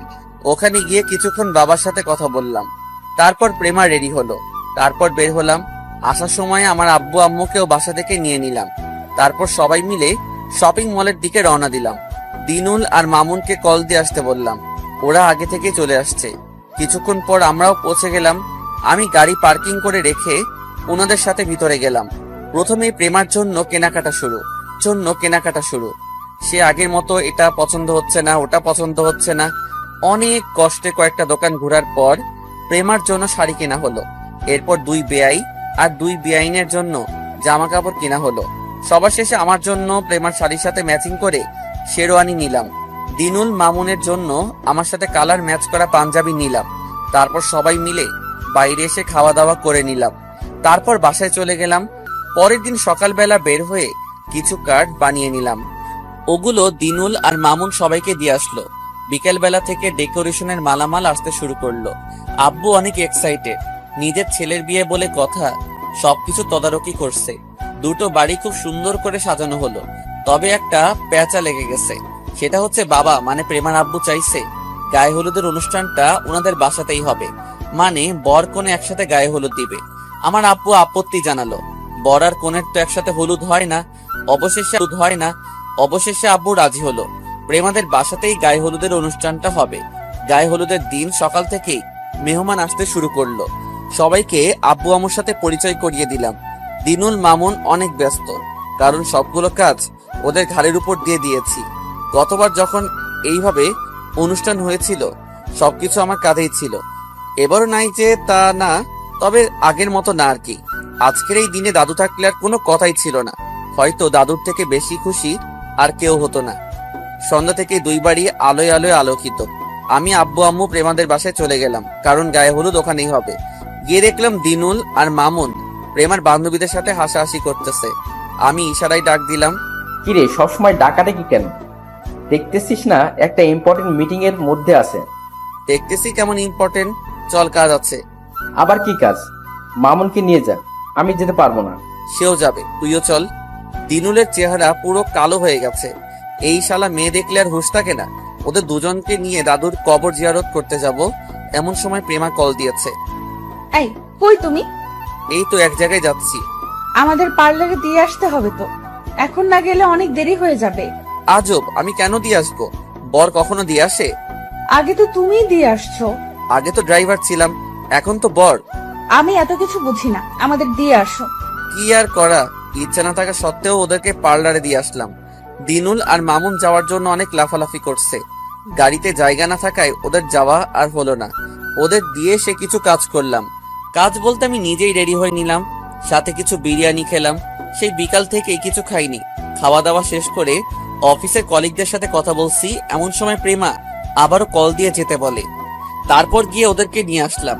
আমি মনে হয় একমাত্র বর যে কিনা নিজের বউকে পার্লারে দিয়ে আসছে, আবার নিয়েও আসছে, তাও হলুদের দিন। ওদেরকে বাসায় নামিয়ে দিয়ে দিনুল মামুনকে নিয়ে দাদুর কবর জিয়ারত করতে গেলাম। যাওয়ার পর থেকে একের পর এক কল আসছে। চেক করে দেখে আব্বু আম্মু সবাইকে কল দিচ্ছে। তাড়াতাড়ি করে জিয়ারত শেষ করে বাসার দিকে গেলাম। সবাই বসে আছে হলুদের জন্য। প্রেমা আগে থেকে স্টেজে বসে আছে। আমি গিয়ে ওর পাশে বসলাম। ওই কই ছিলি? জানিস আমি কত টেনশনে ছিলাম। কেন, টেনশনের কি আছে? আমি ভাবছি তুই কোথাও চলে গেছিস। কোথায় গিয়েছিলি? দাদুর সাথে একটু কথা বলে আসলাম, না হলে আবার রাগ করবে। প্রেমা কিছুক্ষণ আমার দিকে তাকিয়ে রইল। হয়তো এমনটা হবে ভাবিনি। তারপর আমাদের হলুদ দেওয়া শুরু হলো। আব্বু আম্মু আসলো, আমাকে হলুদ দিল, সাথে প্রেমাকেও। আবার প্রেমার আব্বু আম্মু আসলো, আমাকে আর প্রেমাকে হলুদ দিল। এক ঢিলে 2 পাখি। এভাবে সবাই হলুদ দিতে আসলো। হলুদ দেওয়া, ছবি তোলা, বাকি রইলাম আমরা দুজনকে হলুদ দেওয়া। প্রেমাকে ইশারা দিয়ে আম্মু আমাকে হলুদ দিতে বলল। প্রেমা কিছুক্ষণ অফ থেকে হালকা একটু হলুদ নিয়ে আমাকে মাখিয়ে দিল। আমি দিনুল মামুনের দিকে তাকালাম, দেখলাম ওরা ইশারা দিয়ে বলতেছে পুরো বাটি ওর গায়ে দিয়ে দেওয়ার জন্য। তারপর আমি প্রথমে অল্প একটু নিয়ে ওর গায়ে মাখিয়ে দিলাম। দিনুল দৌড় দিয়ে এসে আমাকে পুরোটা মাখিয়ে দিল, আমার মুখ থেকে নিয়ে প্রেমাকে মাখিয়ে দিল। প্রেমার বান্ধবীরা এসে দিনুল আর মামুনকে লাগাতে শুরু করলো। বেআইনরাও আর বাকি রইল না। এইসব করতে করতে রাত 3টা বেজে গেল। যে যার যেমন গিয়ে ঘুমিয়ে গেলাম। পরের দিন 11টা বাজে ঘুম ভাঙলো। তাড়াতাড়ি উঠে আমাদের বাসায় চলে গেলাম। ওখানে গিয়ে রেডি হতে লাগলাম। প্রেমা ওর বান্ধবীদের নিয়ে একাই পার্লারে গেল। দুপুরের আগে দিনুল মামুনকে প্রেমাদের বাসায় পাঠালাম। সব মেহমানকে গাড়িতে উঠিয়ে সেন্টারে পাঠিয়ে দেওয়ার জন্য বলছি। ওরা ওখানে গিয়ে ওনাদের কমিউনিটি সেন্টারে পাঠালেন। সবাইকে পাঠানো শেষে ওরা আমাদের কাছে আসলো। 3 জন একসাথে রেডি হলাম। সেম ড্রেস থাকার কারণে 3 জনকে সুন্দর দেখাচ্ছে। যাই হোক, রেডি হয়ে আমরা কমিউনিটি সেন্টারে গেলাম। আব্বু আম্মুকেও পাঠিয়ে দিলাম। আমরা যেতে যেতে প্রায় 2টা বেজে গেল। গিয়ে দেখি সবাই বসে আছে। আমরা যাওয়ার পর খাওয়া দাওয়া করলাম। আব্বু আম্মু শ্বশুর শাশুড়ি সবাই একসাথেই খেলাম। প্রেমা আমার পাশেই বসছে। কোনো কিছু না ভেবে আমি ওকে খাইয়ে দিলাম। যদিও বিয়ে বাড়িতে এটা কখনো হয় না, তারপরও আমি ওরে খাইয়ে দিলাম। প্রেমাও আমাকে খাইয়ে দিল। ও লজ্জায় শেষ। খাওয়া দাওয়া শেষে ছবি তোলার কাজ শেষ হলো। যেহেতু আগেই কালেমা পড়া আছে, সেহেতু নতুন করে আর পড়ার দরকার নেই। অনুষ্ঠান শেষে প্রেমাকে বরের মানে আমার গাড়িতে উঠানোর জন্য বলা হচ্ছে। ও ওর আম্মুকে ধরে কিছুক্ষণ কান্নাকাটি করলো। তারপর গাড়িতে গিয়ে বসলো। আমি ওর পাশে গিয়ে বসলাম। গাড়ি স্টার্ট দিল, চলতে শুরু করলো। কি ব্যাপার, কান্না করলে কেন? ওনাদের ছেড়ে চলে আসছি, কান্না করবো না? কান্নার কি আছে? সেটা তুমি বুঝবা না। আচ্ছা, এখন আরেকবার কান্না করো তো। কেন? করো কেন? করো দেখি। কান্না করলে তোমাকে কিউট দেখায়। তাই না? হুম। রাতের বেলা তোমার কিউটগিরি দেখাবো। কে কাকে দেখায় সেটা তখন দেখা যাবে। কথা বলতে বলতে বাসায় চলে আসছি। তারপর প্রেমাকে বাসর ঘরের রুমটাতে নিয়ে বসানো হলো। এবারের বাসর ঘরটা দিনুল আর মামুন সাজিয়েছে। রাতের বেলা আমি দিনুল আর মামুন ছাদে বসে আছি। তোর আমার একটা উপকার কর না। কি হয়েছে তোর? তুই তো শুভ কাজ সেরে ফেললি। তো ভাবির বান্ধবী পাপি আছে না? কি হয়েছে পাপিয়ার? আরে না, কি হবে, বলেছিলাম কি তোমাকে আমার অনেক ভালো লাগে, ওর সাথে আমার সিস্টেম করে দে না। শালা, আমি আগেই বুঝতে পেরেছি তুই এমন কিছু একটা করবি। এই শোন না, তোর আবার কি হলো? ওই মিথিলা মেয়েটা আছে না? আমি দিনুল অবাক হয়ে ওর দিকে তাকালাম। মিথিলার কি হয়েছে? মিথিলা মনে হয় আমাকে পছন্দ করে। তোকে করে নাকি তুই করস? আরে একটা হলেই হলো। শালারা, বিয়ে আমার আর তোরা দুজনেই প্রেম ঠিক করে ফেললি। দোত আমাদের দুজনকে সিস্টেম করে দিয়ে ভাই। আমি কিভাবে করব? তুই ভাবির সাথে কথা বললে হয়ে যাবে। আচ্ছা ঠিক আছে, দেখি কি করা যায়। এমন সময় আব্বু আর আম্মু ছাদে আসলো। কি রে, তুই এখন ছাদে? ওদের সাথে একটু কথা বলছিলাম। যা নিচে যা, প্রেমা বাবা কল দিয়েছিল। ও, আয় নিচে আয়। এরপর আব্বু চলে গেল। আচ্ছা থাক, তোরা আমি যাই। আজকে করবি? কি? এটার জন্য এতকাল অপেক্ষা করে বসে আছিস? দূর শালারা, কোথায় একটু ভালো কথা বলবি সেটা না বলে উল্টাপাল্টা কথা বলিস। আচ্ছা যা, আর বলবো না। লাস্ট একটা কথা শোন। কি? বিড়ালটা মারিস, সময় নিয়ে মারবি, আর কোনো কিছু দরকার হলে জাস্ট কল মি। যা হারামি। ওরা দুজনেই হাসতে লাগলো। আমি নিচে চলে আসলাম। এসে দরজার সামনে দাঁড়ালাম। নিজের রুম, তারপরও একটু ভয় লাগছে। ভয়ে ভয়ে দরজা খুলে ভিতরে গেলাম। তারপর দরজাটা লাগিয়ে দিলাম। আমি যাওয়ার পর প্রেমা এসে সালাম করে আমার থেকে একটু দূরে গিয়ে বসলো। কি হয়েছে, তুমি দূরে বসছো কেন? এমনি একটু সমস্যা। কি হয়েছে? আমি তোমার কাছে যেতে পারবো না, তোমার স্পর্শও করতে পারবো না। মানে কি এসবের? কি বলছো? কি হয়েছে তোমার? কথা বলো না কেন? পিরিয়ড শুরু হয়েছে। কি, আজকে দুপুরে তো ভালো ছিলে। সন্ধ্যা থেকে শুরু হয়েছে। ওকে, এটা কোনো ব্যাপার না। তাই বলে কি দূরে থাকবা নাকি? আমি এখন অপবিত্র। কে বলছে? এটাই সত্যি। আরে না, এটা কমন বিষয়। অপবিত্রের কিছু নাই, শুধু নামাজ পড়তে পারবে না, আর সবকিছু পারবে। তোমাকে আবারও কষ্ট দিলাম। আরে না, এদিকে আসো। তারপর প্রেমা কিছুক্ষণ বসে থেকে আমার পাশে এসে বসলো। আমি ওরে বললাম এই রাতে নামাজ পড়ে দোয়া করতে হয়, কিন্তু তুমি তো পড়তে পারবে না। আমি পড়ছি, তুমি আমার পিছনে বসে শুধু দোয়া করো। তারপর আমি নফল নামাজ পড়ে নিলাম। আমাদের নতুন জীবনের জন্য আল্লাহর কাছে দোয়া করলাম।